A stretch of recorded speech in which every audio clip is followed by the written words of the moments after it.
RRB NTPC exam analysis के basis पर एक एनालिसिस पेपर हम करा रहे हैं और इस एनालिसिस पेपर के अंदर हम चर्चा करने वाले हैं। नीचे से ही साउंड को अगर कर दिया जाता तो उचित रहता। और अगर हम बात करते हैं यहाँ पर एनटीपीसी के बेस पर ये सारी चीजें आपको क्लियर आपको देखने को मिलेगी। कुछ कमाल के लेवल के क्वेश्चंस हम करेंगे, ठीक है। बताते हैं क्या क्या रहेगा। देखिए, ग्रेजुएट लेवल के अंतर्गत जो जीके के टॉप 100 क्वेश्चंस हैं, मतलब जैसा पेपर आपका आएगा उस बेसिस पर इस क्लास को आगे कंटिन्यू करा रहे हैं। जो बच्चे क्लास में आ चुके हैं, शिरकत कर चुके हैं, एक बार बता देंगे, कुछ अलग लेवल के प्रश्नों से आपको रूबरू कराते हैं और कुछ अच्छे अच्छे सवाल आपके झोली में अभी डालते हैं, जिससे कि आप समझ पाएंगे कि वाह क्या बात है। तैयार हैं आप सभी? एक बार बता देंगे। जतिन एस्पिरेंट क्लास के अंदर है, आपका आंचल रानी क्लास में है, निक्की सिंह आपकी क्लास के अंदर है, मीशू है, आशीष है, ठीक है, कविता शर्मा है, और भी बहुत सारे बच्चे क्लास के अंतर्गत आए हैं। और धीरे धीरे क्लास के अंतर्गत बच्चों की संख्या ऐसे बढ़ रही है मानो जैसे हलवा पूरी की लाइन के अंदर एक बार डोंगा लेने के बाद दोबारा बढ़ती हुई संख्या होती है। तो अच्छा लगा आप सभी को यहाँ देखकर, और मजेदार बालक हैं भाई आप तो। पाओ लागू गुरुजी, आशीष भाई आपका बहुत बहुत आभार, यशस्वी भवा, आप सिस्टम फाड़ दीजिए इस दुनिया के। स्टार्ट करते हैं चीजों को बहुत अच्छे लेवल पे। देखो, अगर हम बात करते हैं पेपर का एनालिसिस को लेकर, मैं ऑलरेडी एक वीडियो डाल चुका हूं, आपको समझा चुका हूं कि पेपर में कैसी चीजें आ रही हैं। शाम को मैं इस प्रकार की वीडियो डालता रहूंगा ड्रीम जॉब भाई, और जिसके अंतर्गत आपको मैं बताता रहूंगा किस तरीके का पैटर्न आपको देखने को मिला। ये वो कारनामी प्लेलिस्ट है जिसमें से क्वेश्चंस आपके दमादम लेवल पे आ रहे हैं, ठीक है, याद रखना। अच्छा, मैं तुम्हें एक बात बताता हूं कि हमने अपनी ऑरा कितनी बढ़ा ली है, ये मैं आपको समझाने की कोशिश करता हूं। देखो, बड़े प्यार से हमारे वीडियो के नीचे कमेंट आया कि सर आपकी क्लास से 16-17 क्वेश्चन आए। ये भी बच्चों को वो है कि मतलब बस 16-17 आए, ये है बच्चों को। बच्चों का मानना ये होता है कि जैसे यूपीएसआई का पेपर हमने कराया तो वहां 40 में से 30 क्वेश्चन हमारी क्लासेस से आए, तो बच्चों का फिर यही माइंडसेट बन गया है कि जीत सर की क्लास ले रहे हैं तो 16-17 से बात नहीं बनेगी, 30 ही क्वेश्चन चाहिए इन्हें भी। बस 16-17 बहुत होते हैं, ठीक है। एक शिफ्ट में 16-17 क्वेश्चन का आना कुछ चंद क्लासेस से बहुत बड़ी बात होती है, ठीक है, और वो भी जीएस जैसे सेक्शन में। तो बड़ा अच्छा लगता है आप लोगों का यह प्यार देखकर कि आपने भौकाल को इस हिसाब से बनाया है कि हर गली मोहल्ले में चर्चा है। तो स्टार्ट करते हैं आज की चीजों को कुछ अलग लेवल पर, ठीक है। तो मुझे बता दीजिए कोई दिक्कत विक्कत तो नहीं चल रही है, खुल के खेल पा रहे हो? जय शिव शंकर। आगे हम बात करते हैं, करंट अफेयर आया था, हाँ हाँ, और जो मैंने बताया था एनालिसिस वाली बात जो मैंने करी थी, वो आप यहाँ पर देख सकते हैं। एनालिसिस के बेसिस पर हमने जो चर्चा करी है, तो अरे तो हम ही लाइव है, क्या बात है, मैं लाइव चल रहा हूँ? ओह अच्छा, ये वीडियो लाइव है, ओहो अच्छा, मुझे लगा रिकॉर्डेड है। कोई नहीं, यहाँ पे बात करते हैं, इस वीडियो को देख लेना, इसमें मैंने चर्चा कर ली है क्या कुछ आपको यहाँ देखने को मिलेगा। यहाँ पे मैं वीडियो को आगे बढ़ा के बता देता हूँ, टाइम बचेगा ना। तो ये कुछ क्वेश्चन है, अमेंडमेंट बिल्स, कमेटीज, एनसीएट, ये सारी की सारी जो चीजें हैं, इससे रिलेटेड ही वीडियो मैं आगे लेने जा रहा हूँ। रेगुलर आपको इस तरीके की वीडियो यहाँ पर देखने को मिलती रहेगी, ठीक है। तो स्टार्ट करते हैं, चीजों को आगे बढ़ाते हैं। ये लीजिए आपके सामने, पहले सवाल से पहले आपको रश्मि रथी का एक श्लोक देखने को मिलता है, ठीक है। कद और अनागत काल देख, मुट्ठी में तीनों काल देख, ठीक है। देख दुनिया की रचना की शुरुआत, देखो महाभारत का युद्ध देख, धरती मृतकों से पटी है पहचानो, इसमें कहा तू है, ठीक है। मतलब ये आपको लग रहा है कि राइम नहीं हो रहा है, लेकिन मैं आपको बहुत सटीक तरीके से बताता हूं कि इतना बड़ा विश्व है, और उतने बड़े विश्व में आप एक प्राणी है, मैं एक प्राणी हूं। मैं अपनी ईगो लेके कहां जाऊंगा या तुम अपनी ईगो लेके कहां जाओगे? ना ही मेरी ईगो का कोई तात्पर्य बनता है, ना ही आपकी ईगो का कोई तात्पर्य बनता है। तो बहुत शांतिपूर्वक ढंग से आप समझ लीजिए कि इस संपूर्ण पृथ्वी काल के बारे में अगर हम बात करते हैं, अगर संपूर्ण पृथ्वी काल पे हम बात करते हैं, तो हम और आप एक सूक्ष्म जीव हैं, ठीक है। चलिए, तो बहुत इंपॉर्टेंट सी बात समझिएगा कि आप और मैं एक सूक्ष्म जीव है, इस संपूर्ण पृथ्वी का हम एक छोटा सा हिस्सा है। मुझे भी जीवन जीना है, आपको भी जीवन जीना है। जीवन जीने के बाद हम चले जाएंगे, हमारे बाद कोई और आएगा, आपके बाद कोई और आएगा, और सबके सब आने के बाद ही चीजें समाप्त होंगी। एक दिन मुझे भी जाना है, एक दिन आपको भी जाना है। क्या साथ लेकर आए हैं, क्या साथ लेकर जाएंगे? तो सिर्फ इतना है कि लोगों के अच्छे कर्म और अपने अच्छे कर्म, भगवान उसी हिसाब से या तो आपको कढ़ाई में तल देगा या फिर आपको स्वर्ग के रास्ते के आगे कर देगा। तो यह आपके ऊपर है कि आप तलना चाहते हैं अपने आप को, या फिर थोड़ा आगे जाकर चीजों को बेहतर करना चाहते हैं। तो स्टार्ट करते हैं आज की इन खास चीजों को, और आपके लिए चीजों को बेहतर बनाते हैं। और बताइए कैसे हैं आप लोग? ठीक है, मैं बहुत बढ़िया आदमी हूं, एकदम अच्छी अच्छी बातें ही बताता हूं। हम बात करते हैं क्वेश्चंस की यहाँ पर। और कुछ प्राइम लेवल के क्वेश्चंस की बात करूंगा। पहले हटो बचो सवाल होंगे बहुत आसान, फिर आपके सवालों को टफ रखा जाएगा। लेवल कुछ नहीं छोड़ना भाई से इधर से उधर, हाथों बचो सवाल आपके होंगे। पहला ही सवाल आपके सामने मैंने यहाँ पे फेंक दिया है, सवाल देखिएगा। सूची 1 का सूची 2 से आपको मिलान करना है। पहला आपका ये रहा, 2026 में आईसीसी टी20 वर्ल्ड कप 2026 आपका कहां पर हुआ है, इसके बारे में बताइए। ठीक है, चलो याद रखना है। अगर हम बात करते हैं 2026 आईसीसी टी20 वर्ल्ड कप के अंतर्गत ये हुआ कहां पे, तो करेक्ट आंसर होगा सर भारत और श्रीलंका में हुआ है। इंडिया इसके अंदर विनर भी रहा है। इंडिया क्या रहा इसके अंदर, विनर रहा है इंडिया। और इंडिया ने हराया किसको है? हाँ हाँ बिल्कुल बिल्कुल बिल्कुल बिल्कुल ठीक है, मैंने देखा देखा। अब मैं आपको बता देता हूँ, उसके ऊपर जवाब देता हूँ, आप सुनिएगा। ठीक है, याद रखना। दूसरा है कॉमनवेल्थ 2026 आपके ग्लासगो स्कॉटलैंड के अंदर है, और जो विंटरकालीन गेम्स आपको 2026 के वो मिलान क्रोएशिया इटली के अंदर है। तो पहला ही मैच है। इंडिया ने यहाँ किसको हराया था बताइए। इंडिया का मैच हुआ, इंडिया इसमें जीती है। वानखेड़ी के अंतर्गत इंडिया ने हिसाब किताब अपना अलग लेवल पे रखा था और इसमें इंडिया विनर बनी थी। ठीक है, चलिए बहुत बढ़िया। नमस्ते भाई बल्लू। दाऊ आपके उस चैनल पर अच्छा पढ़ाई के साथ इनाम भी मिल रहा है? अरे नहीं, कोई नहीं। कई बार क्या होता है कि कंटेंट जो होता है, कंटेंट के साथ लगता है कि कंटेंट बच्चों को नहीं रख पाएगा, क्योंकि कंटेंट पे जब मेहनत नहीं हो पाती तो फिर ये चीज कर ली जाती है। मैं इससे ज्यादा कुछ नहीं कहना चाहूंगा, आगे बढ़िए। न्यूजीलैंड इसके अंतर्गत होगा जो रनर अप रहा था। इंडिया वर्सेस न्यूजीलैंड के बीच में मैच था और इंडिया इसमें विनर रहा था। आगे हम बात करते हैं, ये लीजिए दूसरे नंबर का प्रश्न ये रहा आपके सामने। पुरुष हॉकी एशिया कप 2025 का खिताब किसके द्वारा, ठीक है ठीक, यहाँ पर जीता गया है। ये जो एशिया कप का जो खिताब है वो किसके द्वारा है जीता गया है बताइए। एशिया कप का खिताब किसके द्वारा जीता गया है? देखो, अगर हम बात करते हैं पुरुष हॉकी एशिया कप 2025 का खिताब जो है, इसके अंदर विजेता भारत रहा। चौथी बार ये इंडिया ने खिताब जीता है। फाइनल में भारत ने दक्षिण कोरिया को हराया था। India is the winner. South Korea इसके अंदर रनर अप रहा था, रनर अप रहा था। 4-1 से मुकाबला इंडिया ने अपने नाम किया था और इंडिया का कुछ अलग ही लेवल का मैटर रहा था। राइट, इंपोर्टेंटली हुआ कहां था? तीसरा स्थान मलेशिया का है, चौथा स्थान चाइना का है, थर्ड मलेशिया है और चौथा स्थान इसमें चाइना का है। आप इसके बारे में भी याद रखना। ठीक है, काफी इंपोर्टेंट है। हॉकी एशिया कप जो है, आयोजन स्थल बिहार राजगीर के अंदर हुआ था। आयोजन कहां पर हुआ था? बिहार राजगीर में हुआ था। आयोजन आपको देखने को मिल जाएगा बिहार के राजगीर में, बिहार के राजगीर में हो जाए, राजगीर में आपको देखने को मिल जाए। अगला सवाल है तीसरे नंबर का, पैन अमेरिका हॉकी कप किस देश ने पुरुष और महिला दोनों पदक जीते हैं?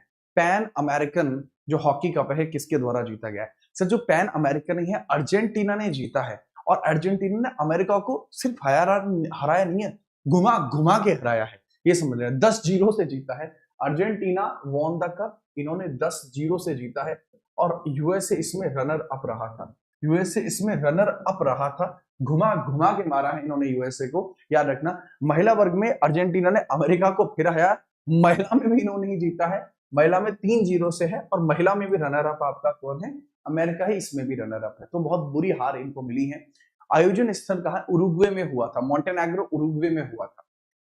लोकेशन उरुग्वे, लोकेशन आपको उरुग्वे देखने को मिल जाएगी, उरुग्वे आपको देखने को मिलेगी, उरुग्वे आपको देखने को मिल जाएगा। सटीक लेवल पे आप याद रखना। ठीक है, चलो आगे हम बात करते हैं। अगला प्रश्न ये रहा, ऑस्ट्रेलियन ओपन 25 में पुरुष एकल का खिताब किसने जीता? क्योंकि एग्जैक्टली टेनिस ओपन पूछे जा रहे हैं। यानिक सिनर के द्वारा जीता गया था, यानिक सिनर के द्वारा जीता गया था। महिला इसमें कौन थी? मेडिसिन क्रीज थी। ये यानिक सिनर आपके मेल कैंडिडेट हैं जो इसको जीतते हैं। वुमेन के अंतर्गत आपको मेडिसिन कीज आपको देखने को मिल जाएंगे, मेडिसिन कीज आपको देखने को मिल जाएंगे। इनके बारे में याद रखना, मेडिसिन कीज कौन जीती है? मेडिसिन कीज आपको यहाँ देखने को मिल जाएंगे, बगैर परेशानी के याद रखिएगा। ठीक है, दुनिया के नंबर 1 खिलाड़ी है यानिक सिनर है। इन्होंने अलेक्जेंडर ज़्वेरेव को हराया था, जो कि जर्मनी के हैं और ये इटली के हैं। ठीक है, याद रखेंगे, बहुत ही बढ़िया। मैचोमीटर अगला है। आपसे कुछ पूछा गया है एशियन गेम्स 2026 के संबंध में मिलान करना है। एशियन गेम्स 2026 के संबंध में आपको मिलान करना है, तो मिलान कर देते हैं। सर किस लेवल पे मिलान होगा? लो जी, मेजबान शहर है, ठीक है, और क्या है ये, 4 ऑप्शन है तो फिर मेजबान शहर कैसे आ गया? देखो 4 ऑप्शन आपको देखने को मिल जाएंगे। इसके अंतर्गत हम बात करते हैं, पहले हम बात करते हैं, हाँ 2026 के Asian games. Okay okay okay okay okay okay okay, sorry sorry sorry. देखो बेटा, मेजबान शहर की बात की जा रही है, वो कहा है नागोया। नागोया में आपके एशियन गेम 2026 देखने को मिले। संस्करण कौन सा? 20वें नंबर का है। मुख्य देश कौन सा है? जापान है। और सह मेजबान प्रांत है आईची। आईची इसमें सह मेजबान प्रांत है। आईची क्या है? सह मेजबान प्रांत आपको इसके अंतर्गत देखने को मिल जाएगा, याद रखना। अब हम बात करते हैं यहाँ पर ये कब कब हो चुकी है। 1958 में एशियन गेम्स को हो चुका है। 1958 में एशियन गेम्स हो चुके हैं जापान के अंतर्गत। वो कहाँ हुए थे? टोक्यो में। 1994 में हिरोशिमा में हुए थे। 1994 में हिरोशिमा में हुए थे। हिरोशिमा में हुए थे। ये 1951 में स्टार्ट हुए हैं। और ये कहाँ हुए थे सर? न्यू दिल्ली में हुए थे। और अपने नेहरू जी ने इसको जो है इनॉग्रेट करा है। नेहरू जी ने इसको इनॉग्रेट करा था एक टाइम पर। इसके बारे में भी याद रखना, ठीक है? याद रखोगे? बेहतरीन। अगला प्रश्न ये रहा, फीफा वर्ल्ड कप के संदर्भ में निम्नलिखित कथनों पर विचार करिए। फीफा वर्ल्ड कप के बारे में विचार करना है आपको। विचार करते हैं। पहला सवाल, टूर्नामेंट के इतिहास में पहली बार होगा कि 48 टीमें स्पर्धा में भाग ली। करेक्ट है। मेजबानी यूएसए के 3 देश अमेरिका, कनाडा, मैक्सिको करेंगे। करेक्ट है। अगर बात करें प्रारूप के अनुसार टीम को 4-4 के 12 समूह में विभाजित किया जाएगा, ये भी करेक्ट है। देखो, फीफा जो आपका हुआ था आपसे पहले, फीफा वर्ल्ड कप आपका कतर में हुआ था। और अभी जो आगे आने वाला फीफा है 2026 का जो है, यह आपको देखने को मिलेंगे। अच्छा, लास्ट टाइम कितनी टीम थी? लास्ट टाइम आप देखेंगे 32 टीम थी। लास्ट टाइम आपकी 32 टीम थी। जब ये कतर दोहा में हुआ था तब 32 टीम थी, अभी 48 टीम है। राइट, अभी 48 टीम है। मैचों की पहले संख्या 64 थी, अब बढ़ के 104 है। टोटल मैच 104 इसमें होने। टोटल मैच कितने होने? 104। टोटल मैच 104 होने, इसके बारे में याद रखिए। कोई दिक्कत तो नहीं है? नहीं। आगे बढ़ो। निम्नलिखित में से कौन सी बजट 25-26 की 4 महत्वपूर्ण प्राथमिकताओं में शामिल है? मतलब कौन सी बजट 25-26 की 4 फेमस जो आपके पुरुषार्थ हैं उसके अंदर शामिल है? बजट के अंतर्गत बजट में शामिल किया गया है। भारत के अंतर्गत जो बजट है उसकी थीम क्या? विकसित भारत एट 2047। थीम क्या है मेरे लाल? ठीक है, विकसित भारत एट 2047 यही लिखा गया है। विकसित भारत, विकसित भारत एट द रेट 2047 इसके अंदर थीम है। विकसित भारत एट द रेट 2047 ये थीम इसमें रखी गई है। ठीक है, तो सिंपल लेवल पे अगर हम बात करते हैं इसमें क्या रखा गया है, थीम को क्या रखा गया है। सर थीम की हम बात कर लेते हैं। थीम क्या है? गरीब, महिलाएं, युवा और किसान, चारों को शामिल किया। कहा है कि इन चारों के ऊपर हम काम करेंगे। यहाँ पर आप ये समझना, रोजगार प्रोत्साहन के लिए ईएलआई है। ठीक है, ईएलआई को स्टार्ट किया गया है जो कौशल विकास रोजगार प्रोत्साहन कार्यक्रम है। वुमेन्स के लिए वुमेन लेड डेवलपमेंट को प्राथमिकता दी गई। गरीब कल्याण के लिए राशन योजनाओं का विस्तार किया गया है। ये कुछ फेमस काम है। राइट, नेक्स्ट हम बात करते हैं, आगे बढ़िए। केंद्रीय बजट 25-26 के संदर्भ में निम्नलिखित कथनों पर विचार करो। देखो, बजट से रिलेटेड क्वेश्चन बहुत अच्छे हैं। अब हम इसी के बारे में बात करते हैं। सरकार ने वित्तीय वर्ष 25-26 के लिए राजकोषीय घाटे का लक्ष्य सकल घरेलू उत्पाद जीडीपी को 4.5% से नीचे रखा है। सर क्या इसको वाकई में 4.5% से नीचे रखा गया? जी हाँ, सरकार का लक्ष्य 25-26 तक राजकोष के घाटे को 4.5% से नीचे लाना है। बेसिकली ऑब्जेक्टिव होता है 4% से नीचे लाना। पहले हम इसको 4.5% से नीचे लेके आएंगे, फिर इसको और नीचे 2% से भी नीचे लाएंगे। पहले स्टेटमेंट सही है। पूंजीगत व्यय के पिछले वर्ष की तुलना में कमी की गई है ताकि राजस्व घाटे को नियंत्रित किया जा सके। ये स्टेटमेंट गलत है। पूंजीगत व्यय को कम नहीं किया गया, बल्कि बुनियादी ढांचे के विकास के लिए इसमें वृद्धि जारी रखी गई है। कहा गया है कि जो हमारा पूंजीगत कैपिटल एक्सपेंडिचर है, पूंजीगत व्यय है, जिससे हमें लॉन्ग टर्म गेन होता है, जिससे लॉन्ग टर्म गेन होता है, सड़क बनवाना, ब्रिज बनवाना, हॉस्पिटल बनवाना, ये कैपिटल इंफ्रा होता है। इसको बनाना जारी रखा गया है, इसमें कमी नहीं की गई है, इसको बढ़ाया गया है, ये एनहेंस हुआ है। ये स्टेटमेंट गलत आपका हो जाएगा। केवल वन ही इसके अंतर्गत सही होगा। बजट से रिलेटेड क्वेश्चन है, आर पार का सवाल था। निजी निवेश को बढ़ावा देने के लिए बजट में विशेष प्रावधान भी किए हैं ताकि प्राइवेट इन्वेस्टमेंट भी आए, इसके लिए भी बढ़ावा किया गया है। I hope you understand this. लो, फिर अगला सवाल आकाशवाणी से। कॉर्नोलॉजिकल ऑर्डर बताइए। मतदान की आयु 21 से घटाकर 18 वर्ष करना।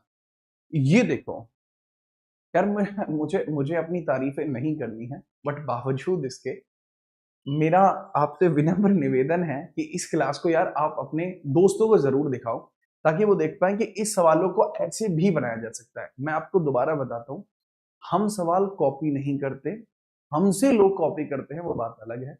But we create the questions, we are the creators. ठीक है, हम क्वेश्चंस बनाते हैं और यहां से फिर क्वेश्चंस आगे निकलते हैं।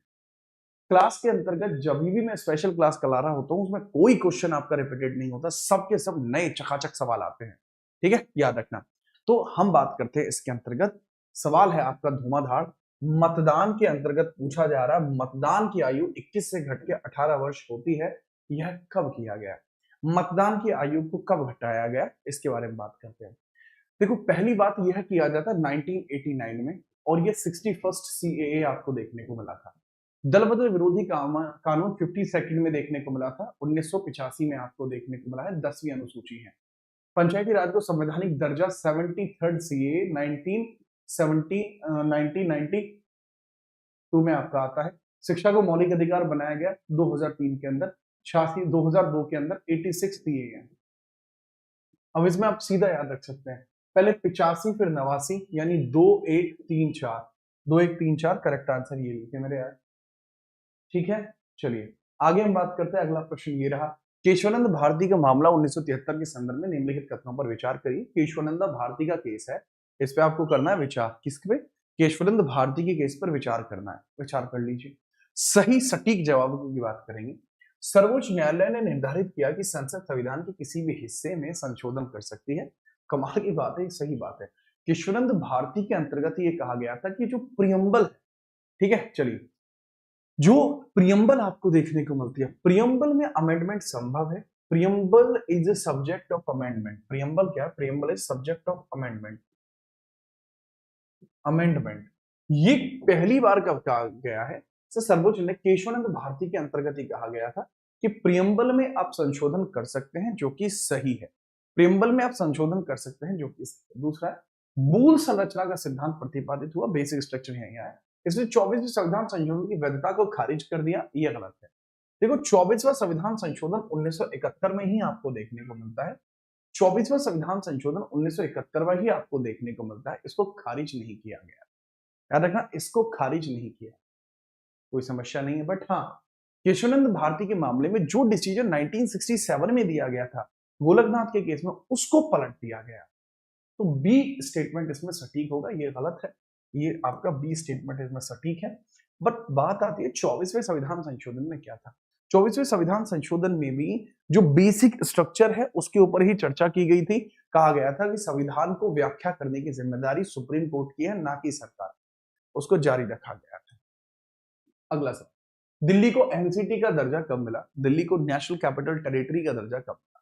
चलिए 1991 में मिलता है, 69वें संविधान संशोधन के माध्यम से। 70वें संविधान संशोधन 1992 में होता है, और इसके माध्यम से क्या होता है सर, दिल्ली और पुदुचेरी जो है, दिल्ली है एंड पुदुचेरी है, दिल्ली है एंड पुदुचेरी है। तो दिल्ली और पुदुचेरी को क्या होता है सर, दिल्ली और पुदुचेरी को क्या होता है, इसके अंतर्गत जो मेंबर्स हैं, इसके अंदर जो विधानसभा सदस्य है, इसमें जो विधानसभा सदस्य हैं, इसके अंदर जो विधानसभा सदस्य हैं, ठीक है, जो यहां दिल्ली में 30 है और दिल्ली में 70 है, पुदुचेरी में 30, ये प्रेसिडेंट इलेक्शन में शामिल किए गए।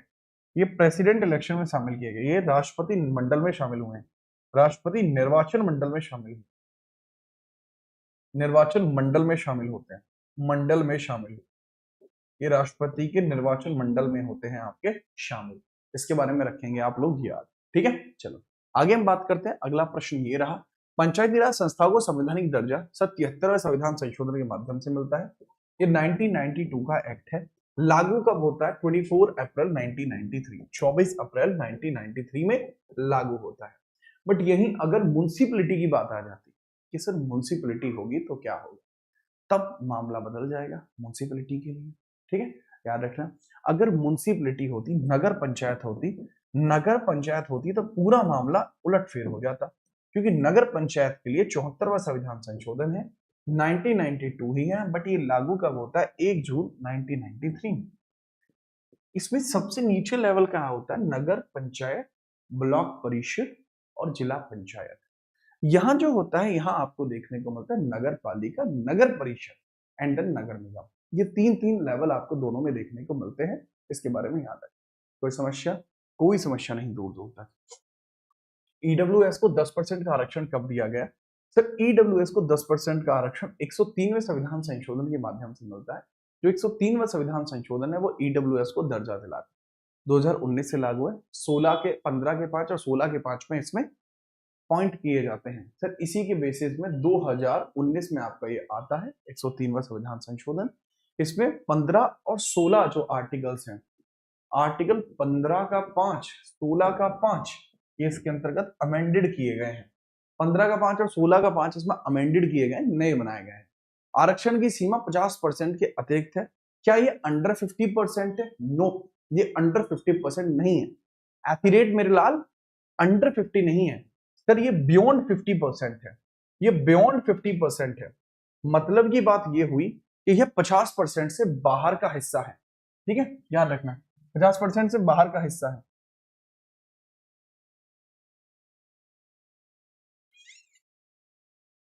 ठीक है, ये 50% से बाहर का हिस्सा आपको देखने को मिल जाएगा। ठीक है, इसके बारे में थोड़ा सा याद रखेंगे। 104वां संविधान संशोधन आपको देखने को मिलता है। एससी या एसटी जो है, एससी या एसटी जो है, इनको दर्जा दिया जाता है। एससी या एसटी को दर्जा दिया जाता है। दर्जा एससी या एसटी को दर्जा दिया जाएगा। किस चीज का दर्जा? सर इनको 10 ईयर्स इनके रिजर्वेशन में प्लस कर दिए जाएंगे। रिजर्वेशन में आपके प्लस कर दिए जाएंगे, रिजर्वेशन में प्लस कर दिए जाएंगे। और जो यहाँ पर एंग्लो इंडियंस हैं, जो आपके एंग्लो इंडियंस आपको देखने को मिल रहा है, एंग्लो इंडियंस, इनका रिजर्वेशन खत्म हो जाएगा। इनका जो रिजर्वेशन है वो क्या हो जाएगा? इनका रिजर्वेशन खत्म हो जाएगा। ये चर्चा यहाँ पर की। आई होप आप इसके बारे में याद। ठीक है, आगे बढ़िए। अगला प्रश्न ये रहा, संशोधन है, इसको सुमेलित कीजिए क्योंकि यार अमेंडमेंट के क्वेश्चन बहुत ज्यादा है तो इनको मैच कर लो। पहला 69वां संविधान संशोधन आपको देखने को मिलता है। दिल्ली को राष्ट्रीय राजधानी क्षेत्र 1991। 91वां संविधान संशोधन आपको देखने को मिलता है। इसको आप समझिएगा, ये मंत्रिपरिषद के आकार को सीमित कर दिया, 15% कर दिया। ये 2003 में किया था। 102वां संविधान संशोधन एनसीबीसी बनाया जाता है 2018 में, और यह आर्टिकल कौन सा 338B में किया जाता है। और 97वें संविधान सेशन कोऑपरेटिव सोसाइटी 2011। पहला ऑप्शन धपाधप सही आपको देखने को मिलेगा। ठीक है ड्रीम जॉब भाई। आगे हम बात करते हैं, ये लीजिए अगला प्रश्न ये रहा, किस संवैधानिक संशोधन अनिवार्यता ने किया कि राष्ट्रपति को 352 के तहत आपातकाल की घोषणा केवल कैबिनेट की लिखित सलाह पर करनी होगी। जब तक कैबिनेट यहां पर सलाह नहीं देगी तब तक कोई भी काम आगे नहीं बढ़ाया जा सकता। यह बात पहली बार आपको कब देखने को मिलती है? बताइए, इस बात को हम पहली बार कब देखते हैं, इसके बारे में चर्चा करते हैं। बताइए फटाफट से।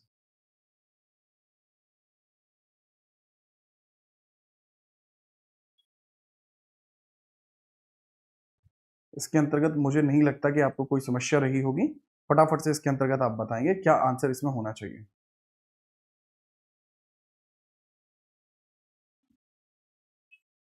352 आर्टिकल की बात की जा रही है। आसान है ये भी। आय हाय, आय हाय। धर्मेंद्र कुमार शर्मा, पहली बार देख रहा हूं यार मैं आपको। डीके भाई, पहली बार देख रहा हूं यार। अगर हम बात करते हैं that would be 44th amendment जो 1978 में आपको देखने को मिलता है। 44वां संविधान संशोधन 1978 में आपको देखने को मिलता है। इसको सटीक तौर पर आप याद रखें। ठीक है, चलिए ठीक है, चलो आगे हम बात करते हैं। अगला प्रश्न ये रहा, कथन पहला, 7वीं अनुसूची के विषय में संशोधन करने वाला विधेयक संसद के दोनों सदनों के द्वारा विशेष बहुमत से पारित होना चाहिए। जो 7वीं अनुसूची में जब कभी भी संशोधन किया जाता है, क्या इसके लिए स्पेशल मेजोरिटी चाहिए? दूसरा स्टेटमेंट क्या कहता है? दूसरे स्टेटमेंट को समझिए, इसे आधे राज्यों के विधानमंडल द्वारा साधारण बहुमत से पारित होना भी आवश्यक है। देखो, जब 7वीं अनुसूची में आप कोई संशोधन करते हैं तो ये रिलेट किससे करेगा? ये 368 के क्लॉज 2 से रिलेट करता है। ठीक है, चलो ये 368 के क्लॉज 2 से रिलेट करता है। Amendment in the 7th schedule subject, subtle करें, ये बात सही है। तो दूसरी बात यह है क्योंकि इसमें पावर की चेंज की गई है। ठीक है, व्यू पॉइंट, इसमें पावर की भी बात की गई है, तो पावर की बात पर ही ऐसा ही होगा। अगर हम बात करते हैं राष्ट्रपति का चुनाव होता, राष्ट्रपति है या उपराष्ट्रपति है, राष्ट्रपति या उपराष्ट्रपति के चुनाव की प्रक्रिया है, राष्ट्रपति उपराष्ट्रपति का चुनाव प्रक्रिया है, तो उसमें भी ये सेम चीज ही आपको देखने को मिलेगी कि इसके अंदर सर जी प्रेसिडेंट या वाइस प्रेसिडेंट के इलेक्शन में भी सेम ही बात आपको देखने को मिलेगी। ठीक है, याद रखना। उसके लिए भी चाहिए। अगर हम फंडामेंटल राइट की बात करते, अगर मान के चलिए फंडामेंटल राइट होता, डीपीएसपी होता, तो यहाँ पर केवल स्पेशल प्रोविजन से काम चल जाता, राज्य की स्वीकृति की जरूरत नहीं। मजा आ रहा है? ठीक है, चलो बताओ फटाफट। सर वन शॉट लेके आ रहे हो? बेटा वन शॉट तब आता है जब पेपर की डेट आ जाती है। अभी मैं यूपी पुलिस कांस्टेबल के लिए पूरा बैच लेके आ रहा हूँ, वो भी यूट्यूब पर। अभी यूट्यूब पे पूरा बैच आ रहा है। ठीक है, आगे हम बात करते हैं। अगला है 122वां संविधान संशोधन विधेयक किससे रिलेट करता है, किससे संबंधित था? सर यह आपका जीएसटी से रिलेट करता है। ठीक है, 122वां जो विधेयक था वो किससे रिलेट करता है? सर ये जीएसटी से रिलेट करता है। ठीक है, याद रखना। 99वां जो संविधान संशोधन था एनजैक, ये 99 सीएए था। ये वर्तमान में नल वॉइड घोषित कर दिया गया, 2014 में आया था। ये फिलहाल में क्या, this is called as null void, अब ये काम नहीं करता। राइट। दूसरा है भूमि सीमा समझौता, यह है आपका 100, ये 2015 में आता है बांग्लादेश के साथ, ये चल रहा है। स्थानीय निकायों में महिलाओं का आरक्षण, यह आपका 73rd में ही आता है, 1992 में ये आता है। ठीक बात है, मजा आ रहा है? बढ़िया। ठीक बात, मजा आ रहा है फुल। बढ़िए आगे। 100 मतलब सवाल है, सहकारी समितियों के संबंध में 97 संविधान संशोधन क्या नहीं जोड़ता? 19 सी जोड़ता है, 43 भी जोड़ता है, 9 भी जोड़ता है, 40 में पंचायतों के साथ मिला, ये नहीं जोड़ता। तो इसके अंतर्गत हम बात करते हैं merger with the panchayat in article 40। Article 40 अलग व्यवस्था बनाता है, जबकि शुरुआती तौर पर जो 3 आपके आर्टिकल्स हैं ये अलग व्यवस्था बनाते हैं। मैं समझाने की कोशिश करता हूँ। बट आर्टिकल 40 केवल इतना बताता है कि राज्य का ये कर्तव्य है कि अपने राज्य के अंदर ऐसी स्थिति उत्पन्न करे, राज्य का यह कर्तव्य है कि वह अपने राज्य के अंदर ऐसी स्थिति उत्पन्न करे कि वहां पंचायती राज व्यवस्था को लागू किया जा सके। राइट, और कुछ इसके अंतर्गत लागू देखने को नहीं मिलता। आगे बढ़िए, अगला सवाल ये रहा। अगला है 92वां संविधान संशोधन 2003 के अंतर्गत 8वीं अनुसूची में कौन सी भाषाएं जोड़ी गई थी? बोडो डोगरी मैथिली संस्कृत जोड़ी गई थी। सिंधी आपकी 15वीं नंबर की भाषा है, ये 1967 में जोड़ी जाती है 21st सीएए के माध्यम से। बाकी कोंकणी मणिपुरी नेपाली, इसको बोलते हैं एनएमके, नेपाली मणिपुरी कोंकणी आपकी जो जोड़ी जाती है 71st सीएए के माध्यम से जोड़ी गई है, 1992 में ऐसा किया गया था। याद रखोगे? मेरे ख्याल से इसके बारे में याद रखें। ठीक है, चलो आगे हम बात करते हैं। अगला प्रश्न ये रहा, 44वें संविधान संशोधन के द्वारा परिवर्तन के बारे में क्या सही है? आंतरिक अशांति शब्द को बदल दिया गया, संपत्ति के अधिकार को कानून बनाया, 2021 को आपातकाल के दौरान निलंबित नहीं होने दिए, लोकसभा कार्यकाल पुनः आपकी 6 से घटा के 5 वर्ष के। सारे स्टेटमेंट इसमें सही है, सारे ही स्टेटमेंट सही है। ठीक है, चलो याद रखना। आकाश मेरे लाल पीसीएस प्री 2026 के लिए जो बैच है, बैच ना होकर हम यूट्यूब पर ही पढ़ाएंगे। लास्ट ईयर की पीसीएस एग्जामिनेशंस को पहले मैं सॉल्व कराऊंगा, उसके बाद हम आगे। ठीक बात, आगे हम बात करते हैं। लीजिए अगला प्रश्न, दिल्ली सल्तनत के प्रशासनिक व्यवस्था के संदर्भ में विचार करें। अब क्वेश्चन पिकिंग देखो, क्योंकि दिल्ली सल्तनत के क्वेश्चन आ रहे हैं तो हमने यहां से पिक कर दिए हैं। ठीक है, चलिए ठीक है, हम बात करते हैं इसके बारे में। बताइए, मजा आ रहा है भाई, आज पढ़ाने में फुल मजा है। अच्छा एक बात बताओ, जो बच्चे मुझे पहले से जानते हैं, तुम्हें मेरी पढ़ाने की शैली में कुछ परिवर्तन देखने को मिला है? मुझे लगता है कि मेरी पढ़ाने की शैली में पीछे समय में कुछ परिवर्तन हुआ है, और वो आपका परिवर्तन जो है वो बेहतरी की तरफ है ना? बेहतर की तरफ है आपका जो देखने को मिल रहा है, अलग लेवल का आपका परिवर्तन है। और यहाँ मुझे लगता है कि मैं चीजों को आप लोगों के लिए बेहतर करता जा रहा हूँ, डे बाई डे चीजें बेहतर हो रही, मुझे लगता है। अच्छा, दिल्ली सल्तनत की प्रशासनिक व्यवस्था के संदर्भ में कथनों पर विचार करना। एकता प्रणाली का मुख्य उद्देश्य केंद्रीय सेना के लिए राजस्व और सैनिक का प्रबंधन करना था। अगर हम पहले स्टेटमेंट की बात करते हैं कि सर जो एकता प्रणाली आपको देखने को मिलती है, क्या वाकई में इसका काम ये था? जी हाँ, अलाउद्दीन खिलजी ने एकता प्रणाली को पूरी तरह समाप्त कर दिया, सैनिकों को नगद वेतन देना शुरू किया। देखो एकता प्रणाली में क्या होता था, ठीक है, चलो अगर हम बात करते एकता प्रणाली की, हम बात करते तो एकता प्रणाली में इस प्रकार से आपको पूरा फॉर्मेशन देखने को मिलता था। इक्तों का निर्माण होता रहता था, इक्तों का निर्माण होता था, और ये क्षेत्र जिसको दिया जाता था उसकी रक्षा करना भी उसी की जिम्मेदारी था। एक तरीके से अगर देखा जाए तो अगर हम बात करते हैं जो इक्ता सिस्टम है, राइट, ये एक तरीके से सैन्य काम भी करता है। अब अगर मैं बात करूं क्वेश्चन कौन सा है, सर ये 23वें नंबर का सवाल था आपका, ये लीजिए 24वें नंबर का सवाल ये रहा। 24वें नंबर का प्रश्न है, दिल्ली सल्तनत को निम्नलिखित सुल्तानों को उनके द्वारा किए गए सुधारों, कार्यों व कालक्रम के अनुसार क्रोनोलॉजिकल ऑर्डर में व्यवस्थित कीजिए। ठीक है, दिल्ली सल्तनत के अंतर्गत जो सुल्तानों के द्वारा किए गए कार्य हैं उनको आप यहां पर मैचअप कर लीजिए, तभी माहौल कटेगा। लीजिए भाई साहब, क्रोनोलॉजिकल ऑर्डर की बात करते हैं, देखो टोकन करेंसी मोहम्मद बिन तुगलक के द्वारा लाई जाती है और मोहम्मद बिन तुगलक का कार्यकाल 1325 से 51 तक रहा है। अगर हम बात करते हैं सिजदा व पाबोश, सजदा तेरा कर ना सकूं, तो सजदा से आप याद रखना दैट वाज बलबन, बलबन के द्वारा सजदा प्रणाली आपकी यहां पर लेकर आई जाती है और सजदा व पाबोश बलबन 1265 से लेकर 87 के बीच में रहा है। दीवाने खैरात फिरोज शाह तुगलक लेकर आता है, कार्यकाल 1351 से 88 देखने को मिलता है और मार्केट कंट्रोल सिस्टम खिलजी लेकर आता है और इसका कार्यकाल 1296 से लेकर 1316 आपको देखने को मिलता है। इसके बारे में याद रखेंगे। करेक्ट आंसर वुड बी आपका 2413 देखने को मिल जाएगा। बात खत्म है, कोई दिक्कत तो नहीं, ठीक है। मुझे नहीं लगता इसमें आपको कोई समस्या आएगी। अगला प्रश्न ये रहा, इब्न बतूता पहन के जूता जा पहुंचा पाकिस्तान। मुझे बताइए इब्न बतूता किसके शासनकाल में आया? मोहम्मद बिन तुगलक के शासनकाल में आया था, 1333 में आता है। इसकी किताब का नाम रहला था, किताबुल रहला इसकी बुक का नाम। काफी फेमस बातें आपको देखने को मिलती हैं, ठीक है। चलो आगे बढ़ते हैं। अगला सवाल, किस सुल्तान ने लोह व रक्त की नीति को यहाँ पर लागू किया था? बलबन ने लोह व रक्त की नीति को लागू किया था। बलबन एक फारसी था, बलबन एक फारसी था और इसी के द्वारा यहाँ पर जो है नवरोज फेस्टिवल भी शुरुआत किया गया था। यह खलीफा को नहीं मानता था, ना ही इसने कभी पैगंबर को मोहम्मद को माना। इसका कहना था कि मैं ही नियामत खुदाई हूं। इसका कहना था कि बलबन का कहना था कि मैं स्वयं ही नियामत खुदाई हूं। इसने खुद को नियामत खुदाई कहा, इसने खुद को नियामत खुदाई कहा, इसने खुद को ही क्या कहा? नियामत खुदाई। इसने खुद को नियामत खुदाई कहा, जिसका मतलब क्या होता है? नियामत खुदाई का मतलब क्या होता है? इसलिए स्वयं को सर्वोपरि मानता था, ठीक है, याद रखना। कोई समस्या है विकेश कुमार? नहीं सर। 77 की बात करते हैं, सवन्य अवज्ञा आंदोलन। ये बहुत आ रहा है भाई, सवन्य अवज्ञा आंदोलन। उलूग खान की उपाधि, बहारुद्दीन की उपाधि इसी के द्वारा यहाँ पर अपनाई गई। कमाल की बात यहाँ पर है, आपसे सवन्य अवज्ञा आंदोलन के बारे में पूछा जा रहा है। उत्तर पश्चिमी सीमा प्रांत पर जो लाल कुर्ती आंदोलन है, राइट शर्ट आंदोलन है, लाल फीता शाही है, 1930 में शुरू होता है। यह किसके द्वारा किया? एक और बढ़िया सवाल, इन्होंने खुदाई खदमतगार की स्थापना की है।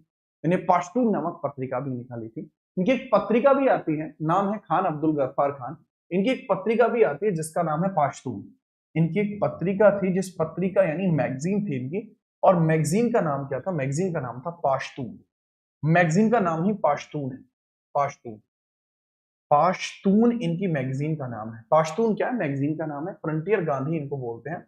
क्या बोलते हैं इनको? फ्रंटियर गांधी इनको बोलते हैं, फ्रंटियर गांधी। इन्हीं को फ्रंटियर गांधी बोलते हैं। इन्हीं को क्या बोलते हैं? फ्रंटियर गांधी इनको बोला जाता है। इंपॉर्टेंट सी बात है, जी हाँ। इन्होंने ही खुदाई खिदमतगार को शुरू किया था, 1930 में शुरू किया था। इनको 1987 में भारत रत्न भी मिल चुका है। 1987 में इनको भारत रत्न भी मिल चुका है। ये पाकिस्तानी है बट स्टिल इनको भारत रत्न मिला, कमाल की बात है, ठीक है। चलिए आगे हम बात करते हैं। अगला प्रश्न ये रहा, असहयोग आंदोलन नॉन कॉपरेशन मूवमेंट के संदर्भ में निम्नलिखित कथनों में से कौन सा सही है? नॉन कॉपरेशन मूवमेंट के बारे में पूछा जा रहा है, जो 1920 से लेकर 22 तक चला। Non cooperation movement Gandhi ji के द्वारा स्टार्ट किया गया था, काफी फेमस है नॉन कॉपरेशन मूवमेंट। बात करते हैं, देखो अगर हम बात करते हैं इस आंदोलन में कांग्रेस ने पहली बार संवैधानिक तरीके को छोड़कर सक्रिय संघर्ष का रास्ता अपनाया, करेक्ट है। चोरा चोरी की घटना कारण गांधी जी ने आंदोलन वापस लिया। चोरा चोरी की घटना 4 से 5 फेब में होती है। 1922 में घटना देखने को मिलती है। यह आपका 28वें नंबर का सवाल है जो चर्चा कर रहा है। आंदोलन के दौरान तिलक स्वराज फंड की स्थापना की गई थी। तिलक स्वराज फंड की स्थापना भी इसी के अंदर की गई थी, सटीक। रीजन क्या है? क्योंकि इसको 1 तारीख से शुरू करना था। 1 तारीख में तिलक जी की डेथ हो गई, तो तिलक जी की डेथ की वजह से इसको शुरू ना करके इसमें क्या कह दिया गया कि हम यहाँ पर तिलक स्वराज फंड की स्थापना कर रहे हैं। तो इसमें ऑल आर करेक्ट स्टेटमेंट, तो ऑल आर करेक्ट आपको देखने को मिल जाएंगे, राइट। 29वें नंबर का सवाल है, दीवान मुश्त खराज, दीवान आमिर को ही दीवान मुश्त खराज जो था ये अलाउद्दीन खिलजी का था। बकाया राजस्व विभाग था एक तरीके से। It was a department for, एक डिपार्टमेंट फॉर मार्केट था, डिपार्टमेंट फॉर मार्केट था। इसी के अंदर शहना ए मंडी, मार्केट के अंदर साम्राज्यवादी प्रणाली वो यही देखने को मिलती है। एथलेट कह रहे हैं sir rest in peace for the English medium students. Calm down buddy, I'm here, so just you do not have to think much about this. Let me explain you in the English as well. There was the department which is known as the Diwan-e-Musht Kharaz, and it was the department for the market established by the Alauddin Khilji. Alauddin Khilji tenure was basically extended from 1296 to 1316. After that, we have Diwan Amir Koi. This is a department for the agriculture development started by the Muhammad bin Tughlaq. That tenure extended from 1325 to 51. Here we go for the Diwan Bandhan. That is a kind of a jail and prison system started by the Firoz Shah Tughlaq. He has the maximum number of the slaves in his court. We have the Diwan Earth, which is started by the Balban. That was a military department. He started because he killed the Chehalgani, the persons which are the completely 40 in the count, and they protect the government basically. So we have the military department started by the Balban, and his tenure extend up to 1265 to 87. चलिए आगे हम बात करते हैं, आगे बात करेंगे। पहला सवाल इसके अंदर सही होगा मेरे लाल। 30वें नंबर का प्रश्न, ब्रह्म समाज के संस्थापक कौन थे लल्ला? कौन थे जो ब्रह्म समाज के संस्थापक थे? हिंदी बोलिए ना गुरुजी, हिंदी ही तो बोलत रहे वाणी। देख यार तुम इतने ज्यादा मक्कार हो ना, अब कह रहे हैं कि sir rest in peace Hindi medium. अरे मैं करूं तो करूं क्या सर? आपकी इंग्लिश एआई जनरेटेड है। हाँ ठीक है, ओके। अब एआई मुझसे वॉइस लेता है मेरे लाल। AI took my voice. मैं एआई पे केस करने वाला। अगर हम बात करते हैं ईश्वर चंद्र विद्यासागर ब्रह्म समाज के संस्थापक हैं क्या? नहीं जी, राजा राममोहन राय ब्रह्म समाज के संस्थापक है। 1828 में ब्रह्म समाज की स्थापना करते हैं। सटीक जवाब आपको देखने को मिल जाएगा, इसकी स्थापना इनके द्वारा की गई है। इनके प्रयासों से 1829 के अंदर विलियम बेंटिक ने ही सती प्रथा को भी धज्जियों में उड़ा दिया था। ठीक है, चलो आगे हम बात करते हैं। अगला सवाल है 31वें नंबर का, poverty and un British rule in India पुस्तक के लेखक कौन है? दादा भाई नरोजी है। ठीक है, ये पब्लिश कब हुई है? इट वाज पब्लिश कब होती है? दैट वाज पब्लिश्ड इन 1901, और इसी के अंदर भारत की पहली पर पर्सन कैपिटा इनकम का डेवलपमेंट यहां पर किया गया। ठीक है, नेक्स्ट हम बात करते हैं अगले नंबर का प्रश्न। ये रहा आपका अनुसूचित, कुछ आपके डिपार्टमेंट से इसकी हम चर्चा करने वाले। अच्छा पता है कई बार क्या होता है, जैसे अभी अभी मैंने मजाक में किया, तो मैंने इंग्लिश के सारी चीजें इंग्लिश में ही अपने बेसिस चीजों पे की। तो अब जैसे कोई बच्चा इसको देख रहा होगा, उसकी एक उम्र हो चुकी होगी पढ़ते पढ़ते, या शायद उनको उस सवाल का जवाब पता होगा, तो उनका ये कहना होगा कि ये जो शिक्षक है इसमें एटीट्यूड बहुत है, नाटक करता है क्लास में, देखा कैसी ढकोसेबाजी कर रहा है, ठीक नहीं है मास्टर, पढ़ाता बढ़ाता थोड़ी है ये, देख कैसे मजे ले रहा है। तो इस प्रकार के कमेंट आते हैं। बावजूद इसके मैं इस प्रकार की चीजें करता हूँ, इसके पीछे का कारण ये है कि मुझे पता है कि क्लास के अंतर्गत जो छात्र हैं उनका दिमाग का संतुलन बनाए रखना भी जरूरी है। अगर हम ऐसा नहीं करेंगे तो छात्र आपे से बाहर हो जाएंगे। ठीक है, आप जीएस जैसे टिपिकल विषय को पढ़ रहे हैं, तो इसमें आपका इंटरेस्ट का डेवलप बनाए रखना यह मेरी जिम्मेदारी है। चलिए, अभिनव भारत 1904 वीडी सावरकर, अनुशीलन समिति 1902, अनुशीलन समिति 1902 बरिंद्र घोष बंगाल में बनती है। Servant society of India Gopal Krishna Gokhale 1905। Punjab Kesari का लेखन करते हैं लाला लाजपत राय। सटीक आंसर वुड बी ए, सटीक आंसर वुड बी ए। ठीक है, चलिए आगे हम बात करते हैं। लीजिए अगला प्रश्न ये रहा, निम्नलिखित आपको यहाँ कथन दिए गए हैं, इनके बारे में बताइए। नवीन राठौड़, कोई दिक्कत नहीं है भाई।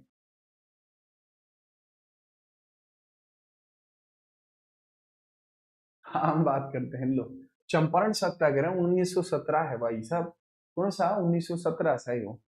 लो फिर चंपारण सत्याग्रह की बात अगर हम करते हैं, ये 3 कठिया प्रणाली से रिलेट है। 3 कठिया प्रणाली 3/20 भाग में आपको नील की खेती करना अनिवार्य हो गया था। अहमदाबाद मिल आपका 1918 का है, और यह आपका किस चीज से रिलेट करता है? सर प्लेग का बोनस का विवाद था क्या? प्लेग बोनस का विवाद इसके अंतर्गत शामिल था। अगर हम बात करते हैं तो भाई बहुत ध्यानपूर्वक समझना। जी हाँ, प्लेग के बोनस का विवाद था। डिमांड हो रही थी 33% की, कंपनी एग्री थी 25% पर, बट नहीं मान पाए। खेड़ा सत्याग्रह, फर्स्ट भूख हड़ताल आपको देखने को मिलेगी। ठीक है, यहीं पर अहमदाबाद मिल मजदूर में ही आपको पहली भूख हड़ताल देखने को मिलेगी। अकाल के बावजूद कर वसूली चल रही थी, तो तीनों ही आंदोलन correct, all are correct, all are correct, आपका तीनों ही सही है। ठीक है, आगे हम बात करते हैं। अगला प्रश्न ये रहा, सवाल नंबर है आपका 35। होम रूल लीग 1916 के बारे में क्या कथन सत्य है? होम रूल लीग के बारे में बात करते हैं, क्या सत्य है क्या असत्य है? सत्य क्या असत्य क्या, सबकी मुझे पहचान है। मैं जानता हूं इस युग में केवल झूठा ही बलवान है। क्या अद्भुत बात है। कभी कभी मैं ऐसी ऐसी बात कर जाता हूँ ना, बाद में मुझे लगता है क्या ही बात कर दी है। तिलक और एनी बेसेंट ने पूरे भारत के लिए एक ही साइकिल लीग का गठन किया था? बिल्कुल नहीं। तिलक ने लीग महाराष्ट्र बॉम्बे को छोड़कर कर्नाटक मध्य प्रांत तक सीमित थी। कर्नाटक, हाँ बिल्कुल सीमित थी। एनी बेसेंट की लीग ने देश के बाकी हिस्सों को कवर किया था। यार देखो, एनी बेसेंट ने देश के बाकी हिस्से नहीं, इन्होंने केवल मद्रास को कवर किया है और इन्होंने महाराष्ट्र के अंतर्गत कवर किया है, 2 के अंतर्गत। अगर मैं बात बताता हूँ कि 2 सही है, बट यार ये बात ये है कि एनी बेसेंट ने लीग को बाकी हिस्सों में कवर नहीं किया। बाकी हिस्से ने स्पेसिफाई करनी चाहिए थे कि इन्होंने मद्रास में कवर किया है, जैसे इन्होंने लंदन में कवर किया, इन्होंने मद्रास में इसको शुरू किया, इन्होंने इसको लंदन में शुरू किया, तो that would be good options, वो अच्छा विकल्प बन सकता था। बट नहीं होने की वजह से मुझे 2-3 के साथ जाना पड़ रहा है। अगर ओनली 2 होता तो अच्छा ऑप्शन हो सकता था, ओनली 2 होता तो एक अच्छा ऑप्शन बन सकता। मैंने बताया। 36वां प्रश्न, घटनाओं का क्रम। क्रिप्स मिशन 42 में है, बेबल प्लान 45 में है, कैबिनेट मिशन 46 में और अगस्त ऑफर 1946 में। 41-23 आपका करेक्ट आंसर होता है। बहुत बढ़िया है। नेक्स्ट है, मौद्रिक मॉनेटरी पॉलिसी किसके द्वारा बनाई जाती है? मॉनेटरी पॉलिसी सर 2016 से बनाई जा रही है। इसका अध्यक्ष हमेशा से कौन रहता है? इसका अध्यक्ष हमेशा से आरबीआई का जो भी गवर्नर रहता है वो इसका अध्यक्ष रहता है। इसके अंदर सदस्यों की संख्या 6 है। इसमें सदस्यों की संख्या कितनी है? 6 है। और करेक्ट आंसर है RBI is the correct answer. Reserve bank of India इसके अंतर्गत सटीक जवाब देखने को मिल जाएगा। आरबीआई इसके अंतर्गत आपका सटीक जवाब देखने को मिल जाएगा। ये बिल्कुल सही आंसर होगा। ठीक है, याद रखना। आगे हम बात करते हैं, अगला प्रश्न ये रहा, मौद्रिक नीति के उपकरण को सूची 1 को सूची 2 से सम्मिलित करिए। अब हम बात करते हैं बैंक रेट क्या होगा। राइट, यहाँ कुछ टर्म्स आपके दिए गए हैं, इन टर्मों के बारे में बात करते हैं। जैसे बैंक रेट है, ये आरबीआई के द्वारा लॉन्ग टर्म लोन्स के लिए है। बैंक रेट होता है लॉन्ग टर्म लोन्स के लिए। राम राम भाई शांत। रिवर्स रेपो रेट क्या होता है सर? रिवर्स रेपो रेट होता है आरबीआई के द्वारा जब बैंकों से अधिशेष तरलता वापस लेता है। आरबीआई जब लिक्विडेटरी को वापस लेता है तो आपको यहां देखने को मिलता है। तीसरा है एसएलआर होता है, बैंकों के द्वारा अपनी जमा का एक हिस्से को आरबीआई पे रखना पड़ता है। ठीक है, चलिए, ये बहुत इंपॉर्टेंट बात है, ये बच्चों को इशू रहता है कि बार एसएलआर जो होता है बैंक चाहे तो अपने पास भी रख सकता है। जरूरी नहीं है कि एसएलआर को वह वापस देके ही छोड़े, जरूरी नहीं है, इसको यहाँ रखा जा सकता है। ओएमओ खुला बाजार परिचालन है, ये आरबीआई के द्वारा सरकारी प्रतिभूतियों की खरीद को ओपन मार्केट ऑपरेशन बोलते हैं। इसको बोलते हैं ओपन मार्केट ऑपरेशन बोलते हैं, ऑपरेशन इसको बोलते हैं। सटीक आंसर फिर से आपका ए हो जाएगा, ए सटीक आंसर हो जाएगा।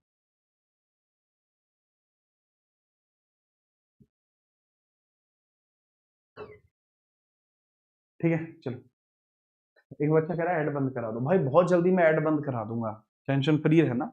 अभी यार मेरा सोर्स ऑफ इनकम जो होता है यहाँ पर कि ऐड ऐड या सुपर चैट से आ रहे होते हैं, लाइव के ऐड होते हैं, हमारी रिकॉर्डेड वीडियो मोनेटाइज नहीं है। ठीक है, हाँ मैं बहुत जल्दी करा दूंगा, थोड़ा सा समय और बस। एक बच्चे ने पूछा था कि शेड्यूल्स क्यों लागू की गई? बेटा शेड्यूल्स इसलिए लागू की गई सो दैट की अमेंडमेंट के अंदर इजीनेस रहे, अमेंडमेंट में आसानी के लिए ऐसा किया गया था।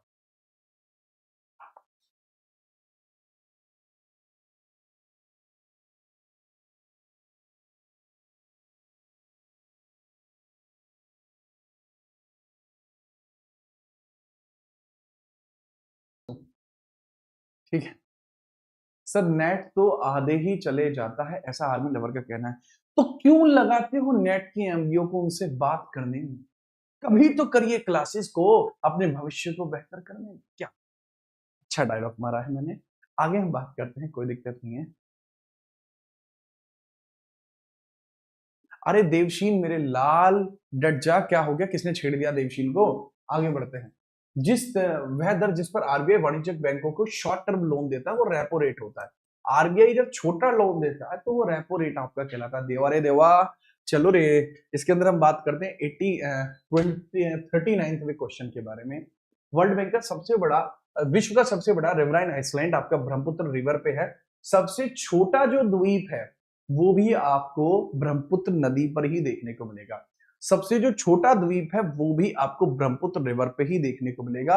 ये दिहांग दर्रे से जब ब्रह्मपुत्र नदी प्रवेश करती है तो उसमें कटाव बहुत अधिक हो जाता है, जिसकी वजह से ऐसा होता है। ठीक है, याद रखना, सबसे छोटा द्वीप भी ब्रह्मपुत्र रिवर में ही है। ठीक है, चलिए आगे हम बात करते हैं 40वें नंबर का प्रश्न ये रहा, सौर मंडल का सबसे चमकीला ग्रह कौन सा है जिसे भोर का तारा भी कहते हैं? तो भोर का पहला तारा है, परिवर्तन का वो नारा है। ठीक है, याद रखेंगे, ये सुना है आपने? तो भोर का पहला तारा है, परिवर्तन का नारा है। ठीक है, दैट इज उमानंद जो है, दैट इज स्मॉलेस्ट आपका रिवराइन आइसलैंड है। स्मॉलेस्ट रिवर आइसलैंड की बात करते हैं, लार्जेस्ट नहीं स्मॉलेस्ट। तो स्मॉलेस्ट रिवर आइसलैंड है उमानंद। उमानंद आपको देखने को मिल जाएंगे। ठीक है, next we moving on the further, सबसे भोर का तारा है, परिवर्तन का एक नारा है। ठीक है, ये अंधकार कुछ पल का है, फिर अनंत उजियारा है। ये है आपका कौन? विनस। विनस के बारे में याद रखना, ठीक है, याद रखना।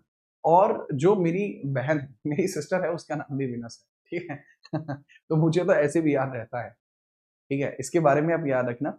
और अगर हम बात करते हैं, 95% इसके अंदर कार्बन डाइऑक्साइड रहती है, ये आपका ट्विन माना जाता है। ठीक है, चलिए 41st क्वेश्चन आपका यहां पर है, निम्नलिखित का मिलान करिए। कुछ आपके लैंडफॉर्म्स देखने को मिलते हैं। अच्छा, लैंडफॉर्म पढ़े हैं आपने? जस्ट आस्किंग कि आपने ये लैंडफॉर्म्स पढ़े हैं या फिर मैं इसकी भी क्लास लेकर आऊं? अरे यार, मैं क्लास तो लिया हूं। बात ये होती है कि बच्चों को लगता है इंपोर्टेंट नहीं है, बच्चे पढ़ते नहीं है।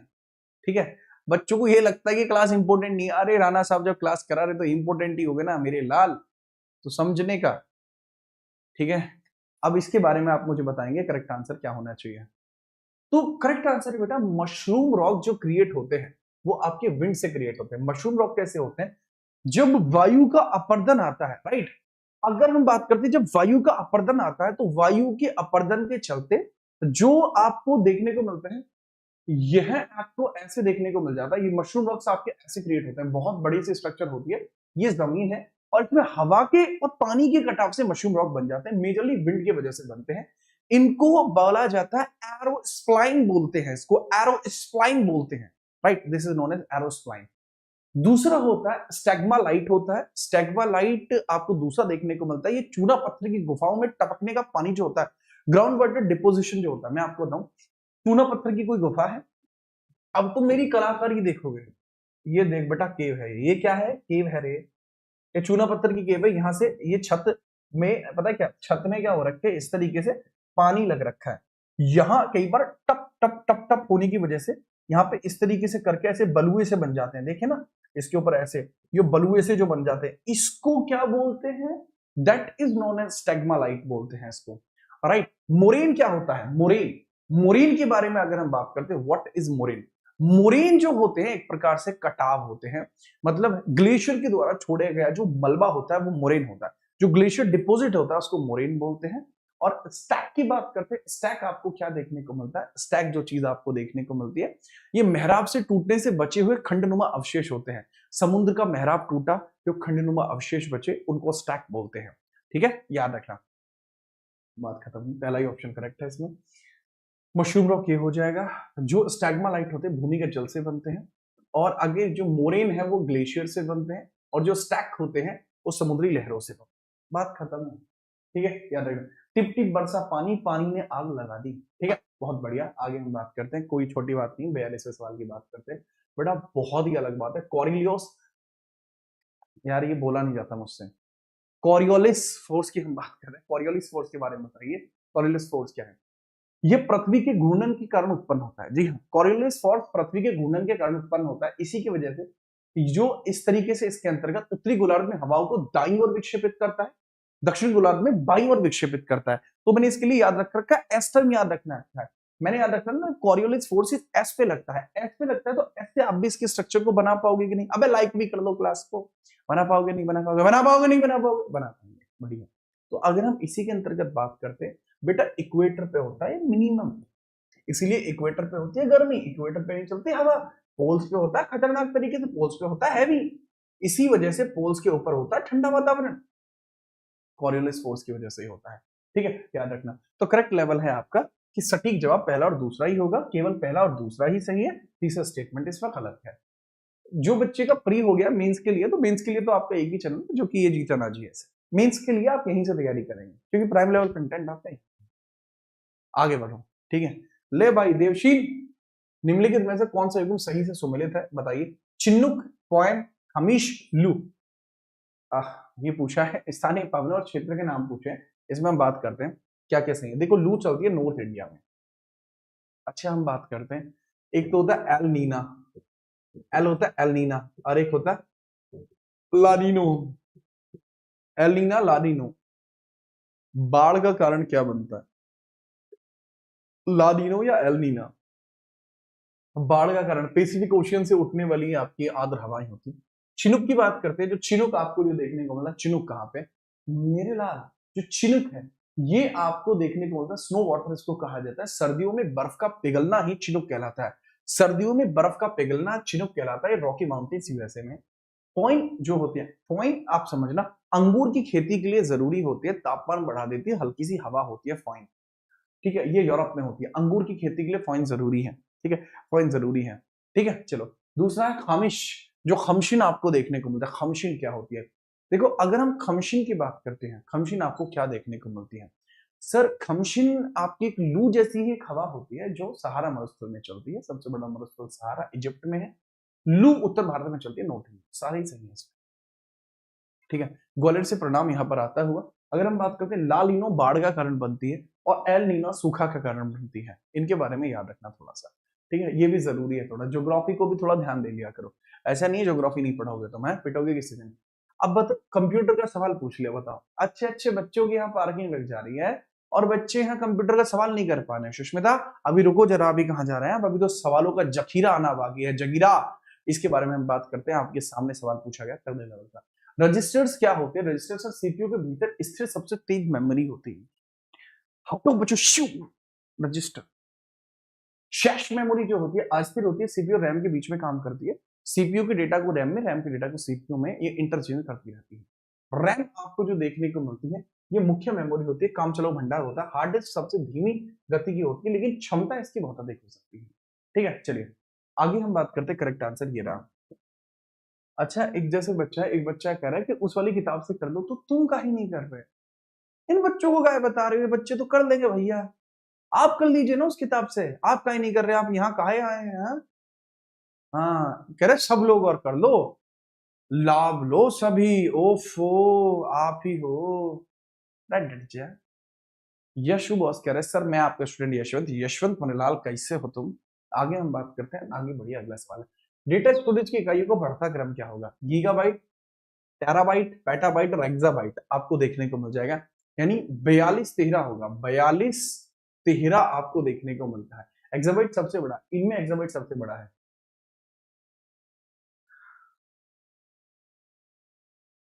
ठीक है, याद रखना। सर आपकी बुक का पीडीएफ मिलेगा। मैं भी पैसे मांग लूं क्या बुक के पीडीएफ के चक्कर में। अबे यही पढ़ ले, बहुत है, चल ध्यान दे ले। लीजिए आगे हम बात करते हैं। अगला सवाल है, कौन सा एक ऑपरेटिंग सिस्टम का उदाहरण है। MS word is software, Google Chrome is a web browser search engine, Windows is a operating system, tally is a software.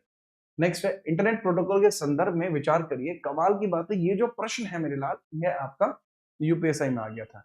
ठीक है, चलिए ये सवाल आपको यूपीएसआई में देखने को मिल गया है। ठीक है, याद रखिएगा।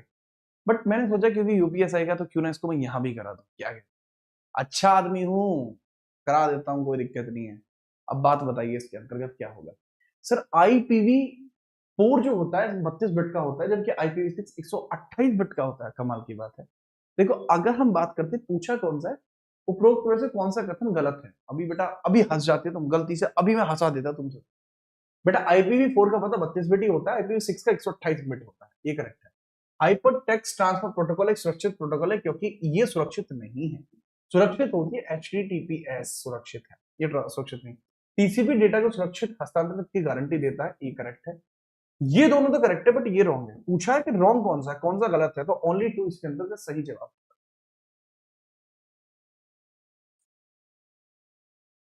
अच्छा ऐसा हो रहा है।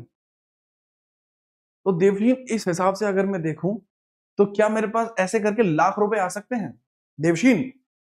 अगर इस बिजनेस मॉडल को मैं भी शुरू करूं, क्या लाख रुपए बनाए जा सकते हैं देवशीन, मुझे बताओ तुम। फिर बाद में मैं ये नहीं कह पाऊंगा कि मुझे लाखों का घाटा हुआ है, या तो तुम मुझे अभी बता दो। यार तुम मुझे हंसी मत दो। 48वें नंबर का क्वेश्चन करिए। 48 नंबर का क्वेश्चन करते हैं,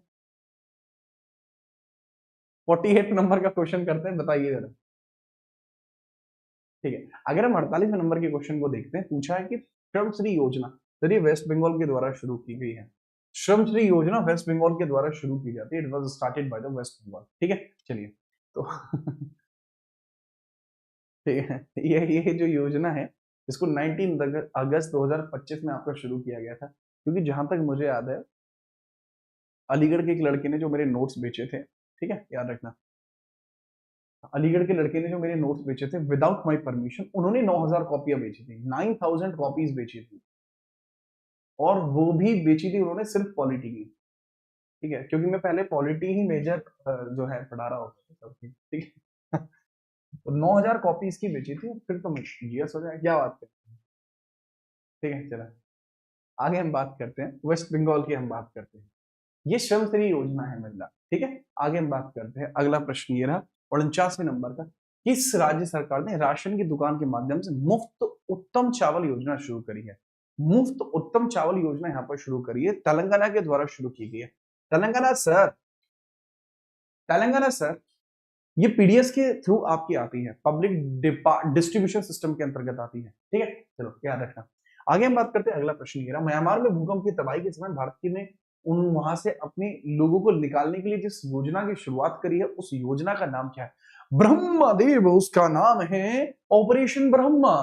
ठीक है, याद रखना, मैं बलराम। ठीक है, याद आया कुछ। ठीक है, करेक्ट आंसर वुड बी कि ऑपरेशन ब्रह्मा यहाँ पर चलाया 28 मार्च 2025 को यह चलाया गया था, 28 मार्च में चलाया गया था। ठीक है, 28, ठीक है चलो 28 मार्च में यह चलाया गया था, 28 मार्च में यह चलाया गया था। मेरे लाल देव शीन, तेरा नाम कमेंटों में लिखवा दूंगा, रुक जा। अच्छा, इसकी राजधानी आपकी नेपिडो देखने को मिलती है, कयात यहाँ पर मुद्रा आपको देखने को मिलती है। अगला प्रश्न ये रहा, डोनाल्ड ट्रंप और व्लादिमीर पुतिन के बीच जो वार्ता हुई थी वो अलास्का में हुई थी, यूएसए के अंतर्गत। नेक्स्ट है, केंद्रीय रक्षा मंत्रालय राजनाथ सिंह ने ready relevant resilient blueprint for the transformation of the India's military, India की मिलिट्री के लिए ट्रांसफॉर्मेशन जो स्टार्ट किया है, ट्रांसफॉर्मेशन जो स्टार्ट किया है, यह आपका किसके द्वारा किया गया है, स्टेटमेंट किताब कौन सी है ये जो आपको किताब देखने को मिलती है, रेडी रेलेवेंट रीसार्जेंट किताब का विमोचन किया, लेखक कौन है। सर अनिल चौहान साहब आपको देखने को मिल जाएंगे, इसके अंदर रेलेवेंट पर्सनैलिटी है जिनके द्वारा शुरू किया गया है। ठीक है, याद रखना, कोई दिक्कत नहीं, मैं बचा लूंगा देवशीन भाई तुम्हें। ठीक है, क्या बात करें, तो यहाँ पे हमारे होते हैं पहले 50 क्वेश्चन का सेट, एक सेट हो गया पूरा, 50 क्वेश्चन का एक सेट होता है पूरा। ठीक है, आप लोग क्योंकि अच्छे लेवल के पढ़ने वाले बच्चे हैं, तो एक हम इजी जो है इजी वाला भी कर देते हैं। ठीक है, इजी वाला भी एक वो कर देते हैं, अच्छे लेवल के सवाल होंगे। ठीक है, चलो कार्तिक कह रहा है एग्जाम कैसा था बताने का कष्ट करें, कृपया करके हमारे टेलीग्राम से जुड़ने का कष्ट करें, कृपया करके चैनल के ऊपर लास्ट अपलोडेड वीडियो देखने का कष्ट करें, कृपया करके पढ़ के अपने माता पिता पे हो रहे कष्ट को दूर करें, कृपया करके कार्तिक कष्टों से सबको दूर करें, खुल के खेलो भाई साहब, ये लीजिए भाई देवशीन भाई, तुम खुल के खेलो, मैं देख लूंगा, कोई दिक्कत नहीं है। अब हम 50 क्वेश्चन कर चुके हैं, और ये याद रखना, कद और अनागत काल देख, मुट्ठी में तीनों काल देख। ठीक है, सब जन्म मुझी से पाते हैं पर लौट मुझी में आते हैं, पद के नीचे पाताल देख, मुट्ठी में तीनों काल देख। गुरुजी मैंने अपना नाम नहीं सुना है आज कल, देख भी लिया है, विद्यार्थियों के सहयोग के लिए आपका धन्यवाद। जसवीर सिंह क्लास के अंतर्गत आ चुके हैं, तो मैं ना पता हूं तो जो मेरे प्रिंसिपल हर थे जब मैं बचपन में था, तो प्रिंसिपल जो होते हैं हमारे, उनका भी कुछ ऐसा ही नाम। अगर हम बात करते हैं, यहाँ पे आपको सवाल देखने को मिल रहे हैं, कुछ अलग ही लेवल के सवाल आ रहे हैं भैया, इसके बारे में बताएंगे।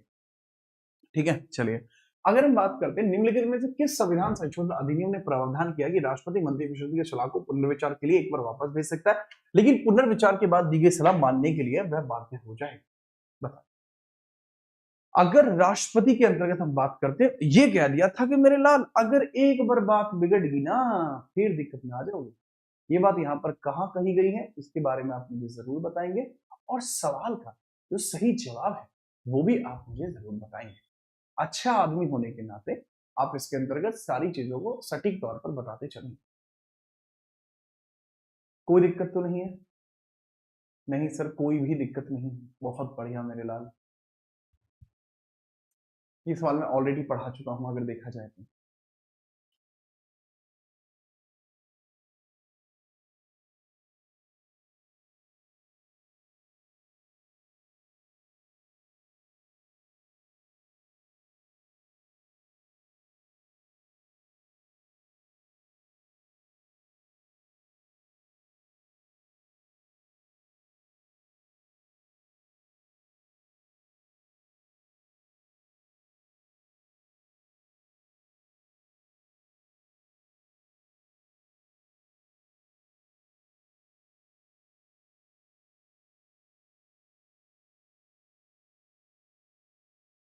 चलिए कोई समस्या नहीं है, आगे हम बात करते हैं। चलिए कोई समस्या नहीं है, आगे हम बात करते हैं।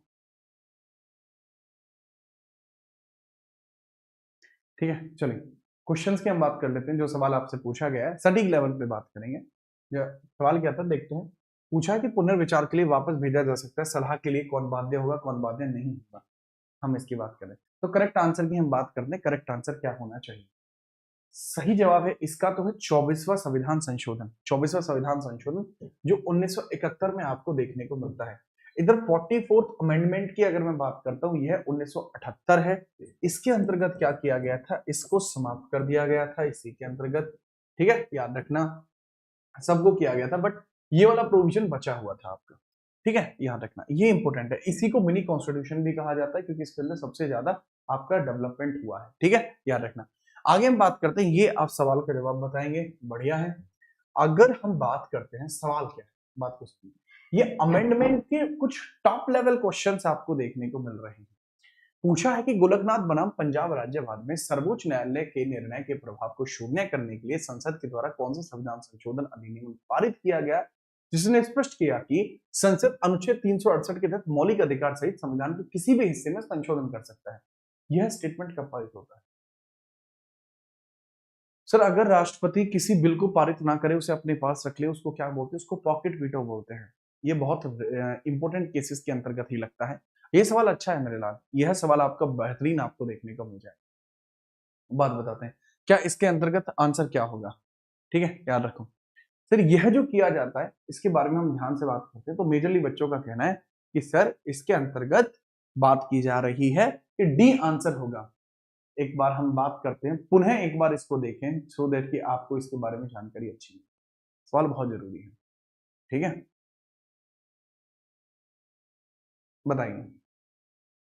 देखो, मेजरली बच्चों को दिक्कत क्या होती है इसमें, लोगों को लगता है ये गोलकनाथ का केस है पंजाब का, जो बेटा 1967 का केस था।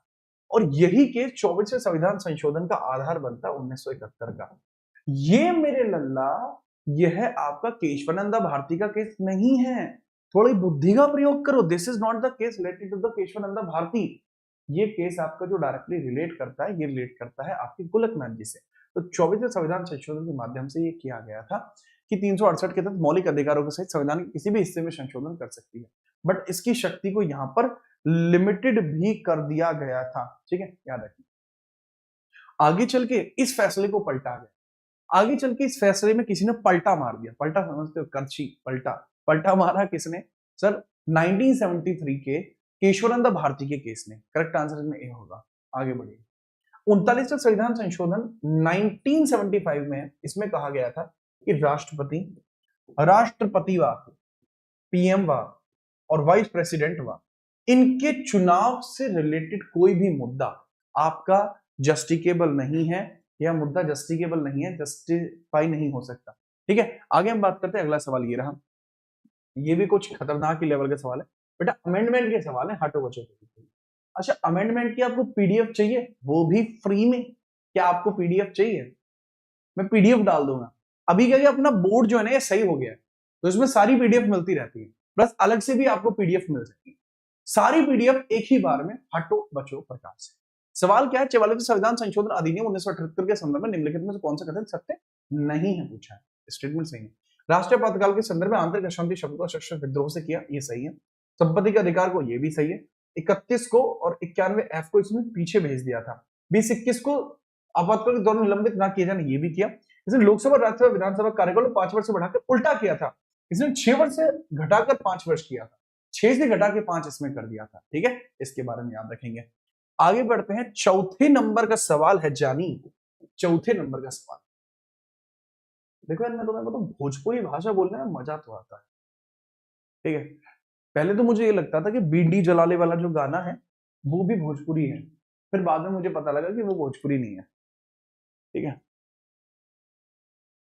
सर, ये हटो बचो क्या है? यार हटो बचो, यार पता नहीं, बस बोलता ही हूं मैं हटो बचो। ठीक है, हटो बचो कह के मजा आ जाता है मुझे। और जैसे तुम्हारा नाम है तन्या कुमारी, हटो बचो सवाल का जवाब दीजिए। ठीक है। देवशील कह रहा है सर पीडीएफ के पैसे तो नहीं लोगे? नहीं, आगे हम बात करें। ओके। लीजिए, अगर हम बात करते हैं भारतीय संविधान के 9वें अनुसूची, अब बहुत ज्यादा मजाक मत करो, इतनी ज्यादा मजाक की भी तैनाई। जमींदारों उन्मूलन की न्यायिक समीक्षा से बाहर इसको कर दिया है, तो इसके लिए पहला संविधान संशोधन आपका हो जाएगा। ये जितने भी यहाँ पर कार्य थे वे सब के सब आपके जुडिशियरी से बाहर थे, मतलब इनका किसी का भी न्यायिक समीक्षा नहीं हो सकती थी, आउट ऑफ जुडिशियल रिव्यू थे, these were out of judicial review. ये जुडिशियल रिव्यू के बाहर आपको देखने को मिलते हैं, ये आउट ऑफ जुडिशियल रिव्यू आपको देखने को मिलते हैं, इसके बारे में याद रखना। ठीक है, चलो आगे हम बात करते हैं। अगले नंबर का सवाल है, 5वें नंबर का प्रश्न है, ये रहा आपके सामने है, इसके बारे में बात करते हैं। आप बताइए जरा, निम्नलिखित में से किस संशोधन द्वारा यह अनिवार्य कर दिया गया कि यदि कोई राज्य विधानमंडल का सदस्य दल बदल के आधार पर अयोग्य घोषित होता है तो वह मंत्री पद के लिए भी अयोग्य होगा, कि भाई वो मंत्री पे भी काम नहीं करेगा। ठीक है, याद रखना, ये किया जाता है आपका कौन से के अंतर्गत, बताइए जरा। एक कह रहा नारी शक्ति अधिनियम 106 है। अब नारी शक्ति देख रहा है सौरभ, बाकी भी बता ले। 91वें संविधान संशोधन का माध्यम था, 91st कॉन्स्टिट्यूशन अमेंडमेंट था, 2003 का था। तुमने बेटा हलवा हलवा अमेंडमेंट करके तुम अपने आप को तोच्ची समझ रहे हो, यहाँ ध्यान दे लो। 89वां संविधान संशोधन आपका अधिनियम जो लेट करता है, 89 कॉन्स्टिट्यूशन अमेंडमेंट, करेक्टली तो लेट नहीं करता, बट 2003 में हुआ था। 91 2003 में हुआ था। 97वां 2011 में होता है। ये सहकारी समितियों के लिए रास्ता आश्वस्त करता है, इसमें भी आप याद रखेंगे। ठीक है, चलिए आगे हम बात करते हैं।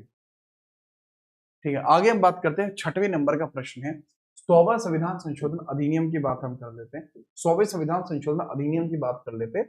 100वां कॉन्स्टिट्यूशन अमेंडमेंट आपका किससे रिलेट करता है? सर यह आपका बांग्लादेश के साथ भूमि, सर यह आपका रिलेट करता है 102, यह रिलेट करता है 101, ये करेक्ट आंसर है। ये ईडब्ल्यूएस के लिए 103वां देखने को मिल जाएगा, 2015 में हुआ है। बांग्लादेश के साथ भूमि समझौता 1974 का समझौता था, जिसको यहाँ पर रिफॉर्म किया गया था। अगला सवाल है 7वें नंबर का, पूछा है कि 86वां संविधान संशोधन जो आपको देखने को मिला है, इसके बारे में बताएंगे। 86वां संविधान संशोधन व यानी 86th अमेंडमेंट कॉन्स्टिट्यूशन 2002 किन अनुच्छेदों में परिवर्तन करके यहाँ पर लाया गया है मेरे लाल? लेवल है भाई, लेवल है। इशरान खुद ही कह रहा है लेवल है। इशरान भेज दे मांझा। चलो आगे हम बात करते हैं इसके अंतर्गत। देखो 86वां संविधान संशोधन 21A 45 दोनों के लिए रास्ता आश्वस्त करता है। क्या 51 1 के लिए भी करता है? ये ज्यादा उचित है। इसके अंदर शिक्षा का अधिकार, इसके अंदर राज्य द्वारा शिक्षा के लिए प्रावधान, इसके अंतर्गत शिक्षा का कर्तव्य। जैसे कल है, कल को देवशीन का ब्याह भी होगा, है अनुज का भी ब्याह होगा, देवशीन का, एक सिंह, मतलब ऑलमोस्ट सबके ब्याह, शादी, सॉरी सबकी शादी होगी, ब्याह हमारे यहाँ लोग, ईशांत की भी शादी होगी, सही बात है ना? तो जब आप सबकी शादी हो जाएगी तो आपके जो नन्हे मुन्ने राही होंगे, यानी आपके जो बच्चे होंगे, उनको पढ़ाना आपका कर्तव्य है। ये लिखा हुआ है 51A के में, ये आपका कर्तव्य है कि आप अपने बच्चों को पढ़ाएं। 45 के अंतर्गत आपको जो देखने को मिलता है, राज्य जो है, राज्य इसका कर्तव्य है कि वो ऐसा वातावरण बनाए कि यहाँ पर देखो कितने कितने देखो कितने अखंड सिंगल है, कहना गुरुजी करा दो, अरे मान जाओ, या ध्यान दे लो, पढ़ाई पे ध्यान दे लो, तुरंत ब्याह चाहिए तुम्हें, अरे तनक मनक भाई साहब, छोटी मोटी बात बात कह दे में हम भैया, तो हमारी बात सुन ले करो। लो चलो आगे हम बात करते हैं। देवारे देवा, हम बात करते हैं सवाल का जवाब। किस संविधान संशोधन के द्वारा सहकारी समितियों को संवैधानिक प्रशिक्षण दिया गया? 97 संविधान संशोधन 2011 की बात है, तब इसको दिया गया था। 95वां जो संविधान संशोधन आपको देखने को मिलता है, किस ईयर में देखने को मिला है, थोड़ा बताइएगा। ठीक है, चलिए कॉन्फिडेंस जानते हो किसे कहते हैं? कमेंटों में कॉन्फिडेंस देखेंगे। अनुपम कह रहा है मेरे कम से कम 4 बच्चे होंगे, ये है कॉन्फिडेंस, अद्भुत बात। ठीक है, आगे हम बात करते हैं। 102वां संविधान संशोधन, ये आपका रिलेट करता है 2018 से। एनसीबीसी आपको यहाँ देखने को मिलता है, ये कोई गाली नहीं है, बल्कि ये national commission for backward classes है, और इसका मतलब ये होता है कि जो पिछड़ा वर्ग है उसके लिए भी यहाँ एक नए आयोग का गठन किया जाएगा।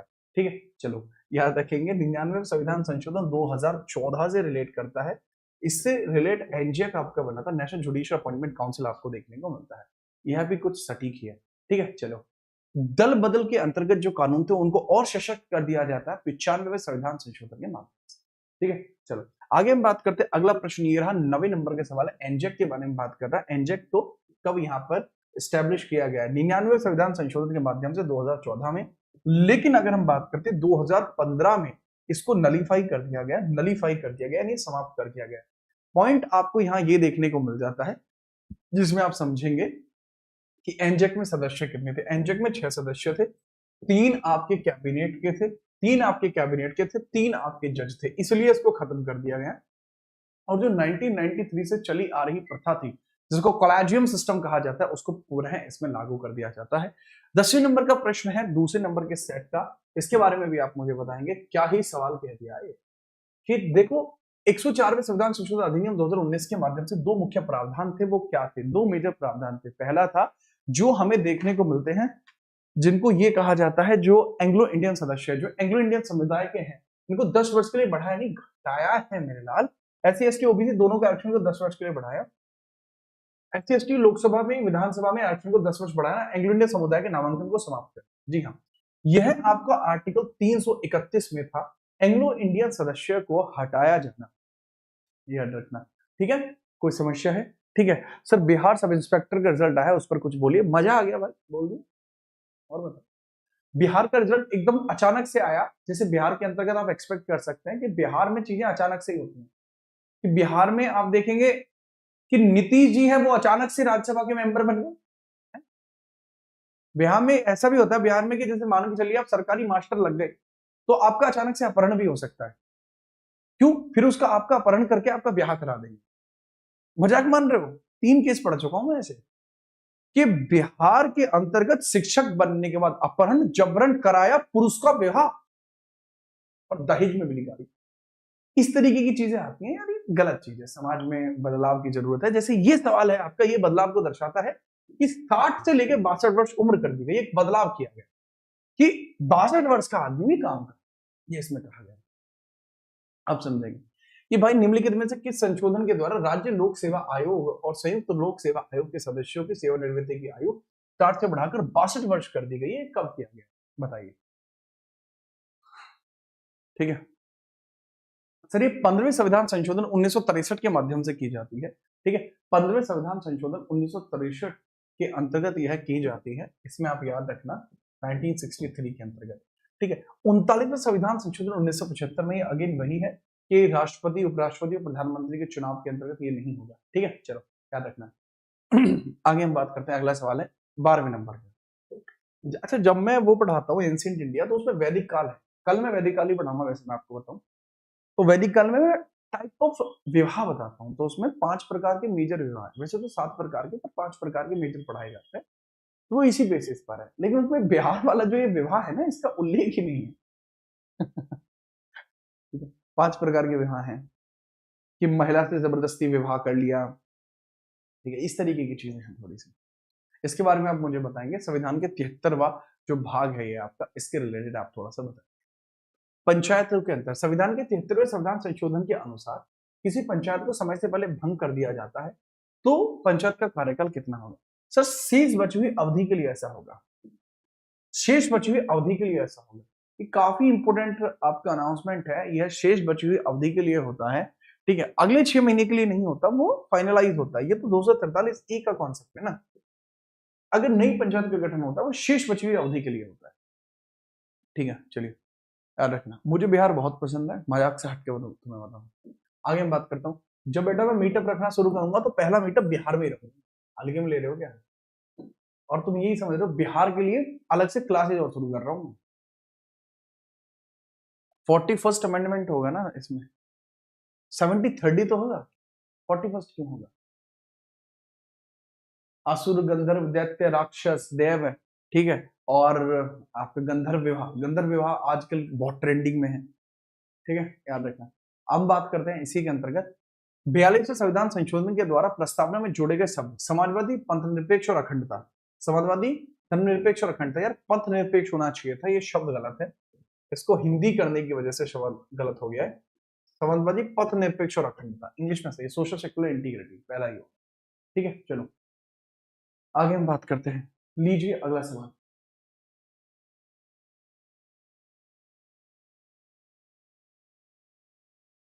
नेक्स्ट हम बात करते हैं, इसके बारे में थोड़ी चर्चा करेंगे। 39 के बी और सी के बारे में पूछा गया है सवाल, बहुत बढ़िया है ये भी आपको जो देखने को मिला है। किसी संविधान संशोधन अधिनियम ने यह प्रावधान किया कि राज्य के डीपीएसपी आर्टिकल 39 बी और 39 सी को लागू करने वाले कानूनों को इस आधार पर शून्य घोषित नहीं किया जा सकता कि वे 1419 का उल्लंघन करते हैं। ये कहा आपका कहा गया था, फटाफट बताएं।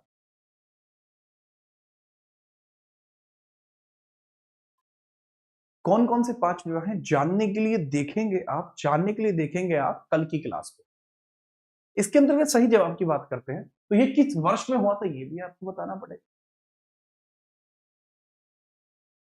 कि यूं तो अकेला आदमी क्या ही कर सकता है?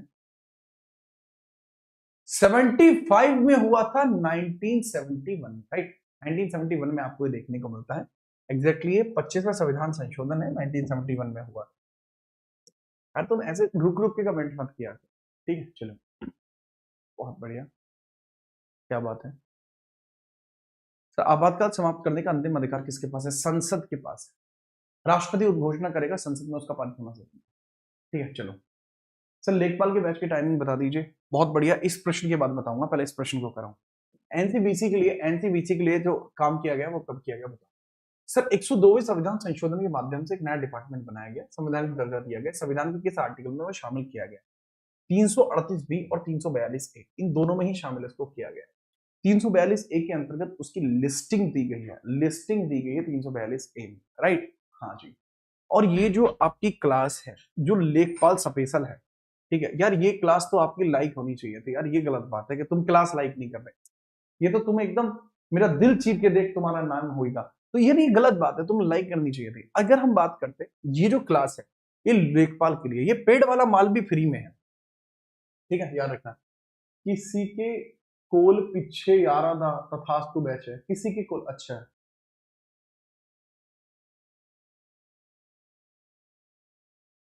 का है जी? प्लांट है जी। देखिए अगर मैं अभी आपको बताऊं, लाइए इसका अनावरण कर देते हैं छात्रों के सामने।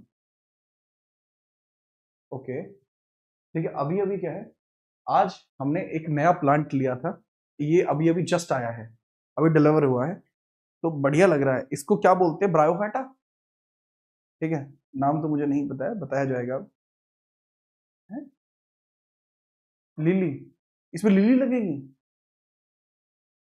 ओफो, ये लीजिए, एयर प्योरीफाइंग प्लांट है बेटा, हल्के मत लइयो। तो भाई सबके सब इस लेखपाल बैच में जरूर आना, ठीक है। चलो आगे हम बात करते हैं, इसके अंदर का जो सवाल आपसे पूछा गया है। अगला प्रश्न ये रहा आपके सामने, 16वें नंबर का सवाल है। अब मैं कोई यहाँ पे कोई बात नहीं होगी सवाल के अलावा। सिक्किम को भारत के अंतर्गत एसोसिएट स्टेट बना दिया जाता है, ऐसा कब किया गया? सर सिक्किम को भारत के अंदर एसोसिएट स्टेट बना दिया जाता है, वो कब किया जाता है? ठीक है, याद रखना। 35वें संविधान संशोधन 1975 के माध्यम से सिक्किम को बनाया जाता है एसोसिएट स्टेट, 74 में हुआ था ये, ठीक है। और 36वें संविधान संशोधन 1975 में सिक्किम को पूर्ण राज्य का दर्जा दिया गया है। यहाँ सिक्किम बनता है पूर्ण राज्य, और एसोसिएट पूछा जाता है तो एसोसिएट बनता है यहाँ, एसोसिएट बनता है आपका यहाँ पर, ठीक है। चलो याद रखना। आगे हम बात करते हैं 17वें नंबर का प्रश्न, ये है आपके सामने 70th नंबर का क्वेश्चन आपके सामने, आपको खतरनाक तरीके से देखने को मिलता है, ठीक है। चलो अब हम बात करते हैं इसी के बारे में। 17वें नंबर का सवाल आपके सामने, इसमें आप याद रखना कि आपसे पूछा जाए 21वें संविधान संशोधन सिंधी 71 में नेपाली, कोंकणी, मणिपुरी, बोडो, डोगरी, मैथिली, संथली, पहला ही स्टेटमेंट सही है। 8वीं अनुसूची में भाषाओं को शामिल करने का जो क्रम है वो बिल्कुल सही है। जीतू ऐसा कुछ नहीं है मेरे लाल, बहुत ध्यान से आप बात करेंगे, ठीक है। चलिए ठीक है, आगे हम बात करते हैं 18वें नंबर का प्रश्न आपके सामने है, खतरनाक लेवल का सवाल है ये भी, इसके बारे में बताएंगे। 18वें नंबर का सवाल है, आर पार का सवाल है, अमेंडमेंट का सवाल है, एक से एक सवाल आपका अमेंडमेंट का है। इसमें आप याद रखेंगे 105वें संविधान संशोधन 2021 मुख्य रूप से किसके अधिनियम को बहाल करने से संबंधित है? किसके अधिनियम को बहाल करने से संबंधित है 105वां संविधान संशोधन? राज्य सरकार को सामाजिक और जो आपके शैक्षणिक रूप से पिछड़े वर्ग है इसकी सूची पहचानने का अनुदान किया गया है। अगर स्टेट चाहता है तो वह यह काम कर सकता है। वास्तविकता में ये जो अधिकार था पहले केवल प्रेसिडेंट एक्सक्लूसिव था, लेकिन आज की डेट में यह आपको कुछ इस प्रकार से देखने को मिलता है, ठीक है। जीतू बेटा मान जा, ऐसा कुछ नहीं है, दोबारा कमेंट मत कर मेरे लाल, हटो बच्चे 19वां कर दो सवाल, ये रहा आपके सामने, बताएंगे। 126 संविधान संशोधन में नारी शक्ति वंदन जो अधिनियम है, महिलाओं के लिए लोकसभा और विधानसभा में 1/3 आरक्षण का प्रावधान। ये आरक्षण कितने वर्षों की अवधि के लिए लागू रहेगा प्रारंभ में? देखो, इस प्रकार के जितने भी रिजर्वेशन होते हैं वो 10-10 साल के लिए बनाए जाते हैं और ये 2029 में लागू होगा। 30 से यह आपका प्रभावी होगा और यह आपको देखने को मिलता है ये 10 इयर्स के लिए बनाया जाएगा शुरुआती तौर पर। बाद में इसको एक्सटेंड किया जाएगा आवश्यकता पड़ने के हिसाब से। बनाया 10 साल के लिए गया है। जैसे SC/ST एक्ट को बनाया गया था। बैकलॉग वैकेंसीज को भरने के लिए अनुसूचित जाति के पक्ष में 50% आरक्षण की अधिकतम सीमा को पार करने के लिए अनुमति किस संविधान संशोधन के द्वारा दी गई थी कि अगर बैकलॉग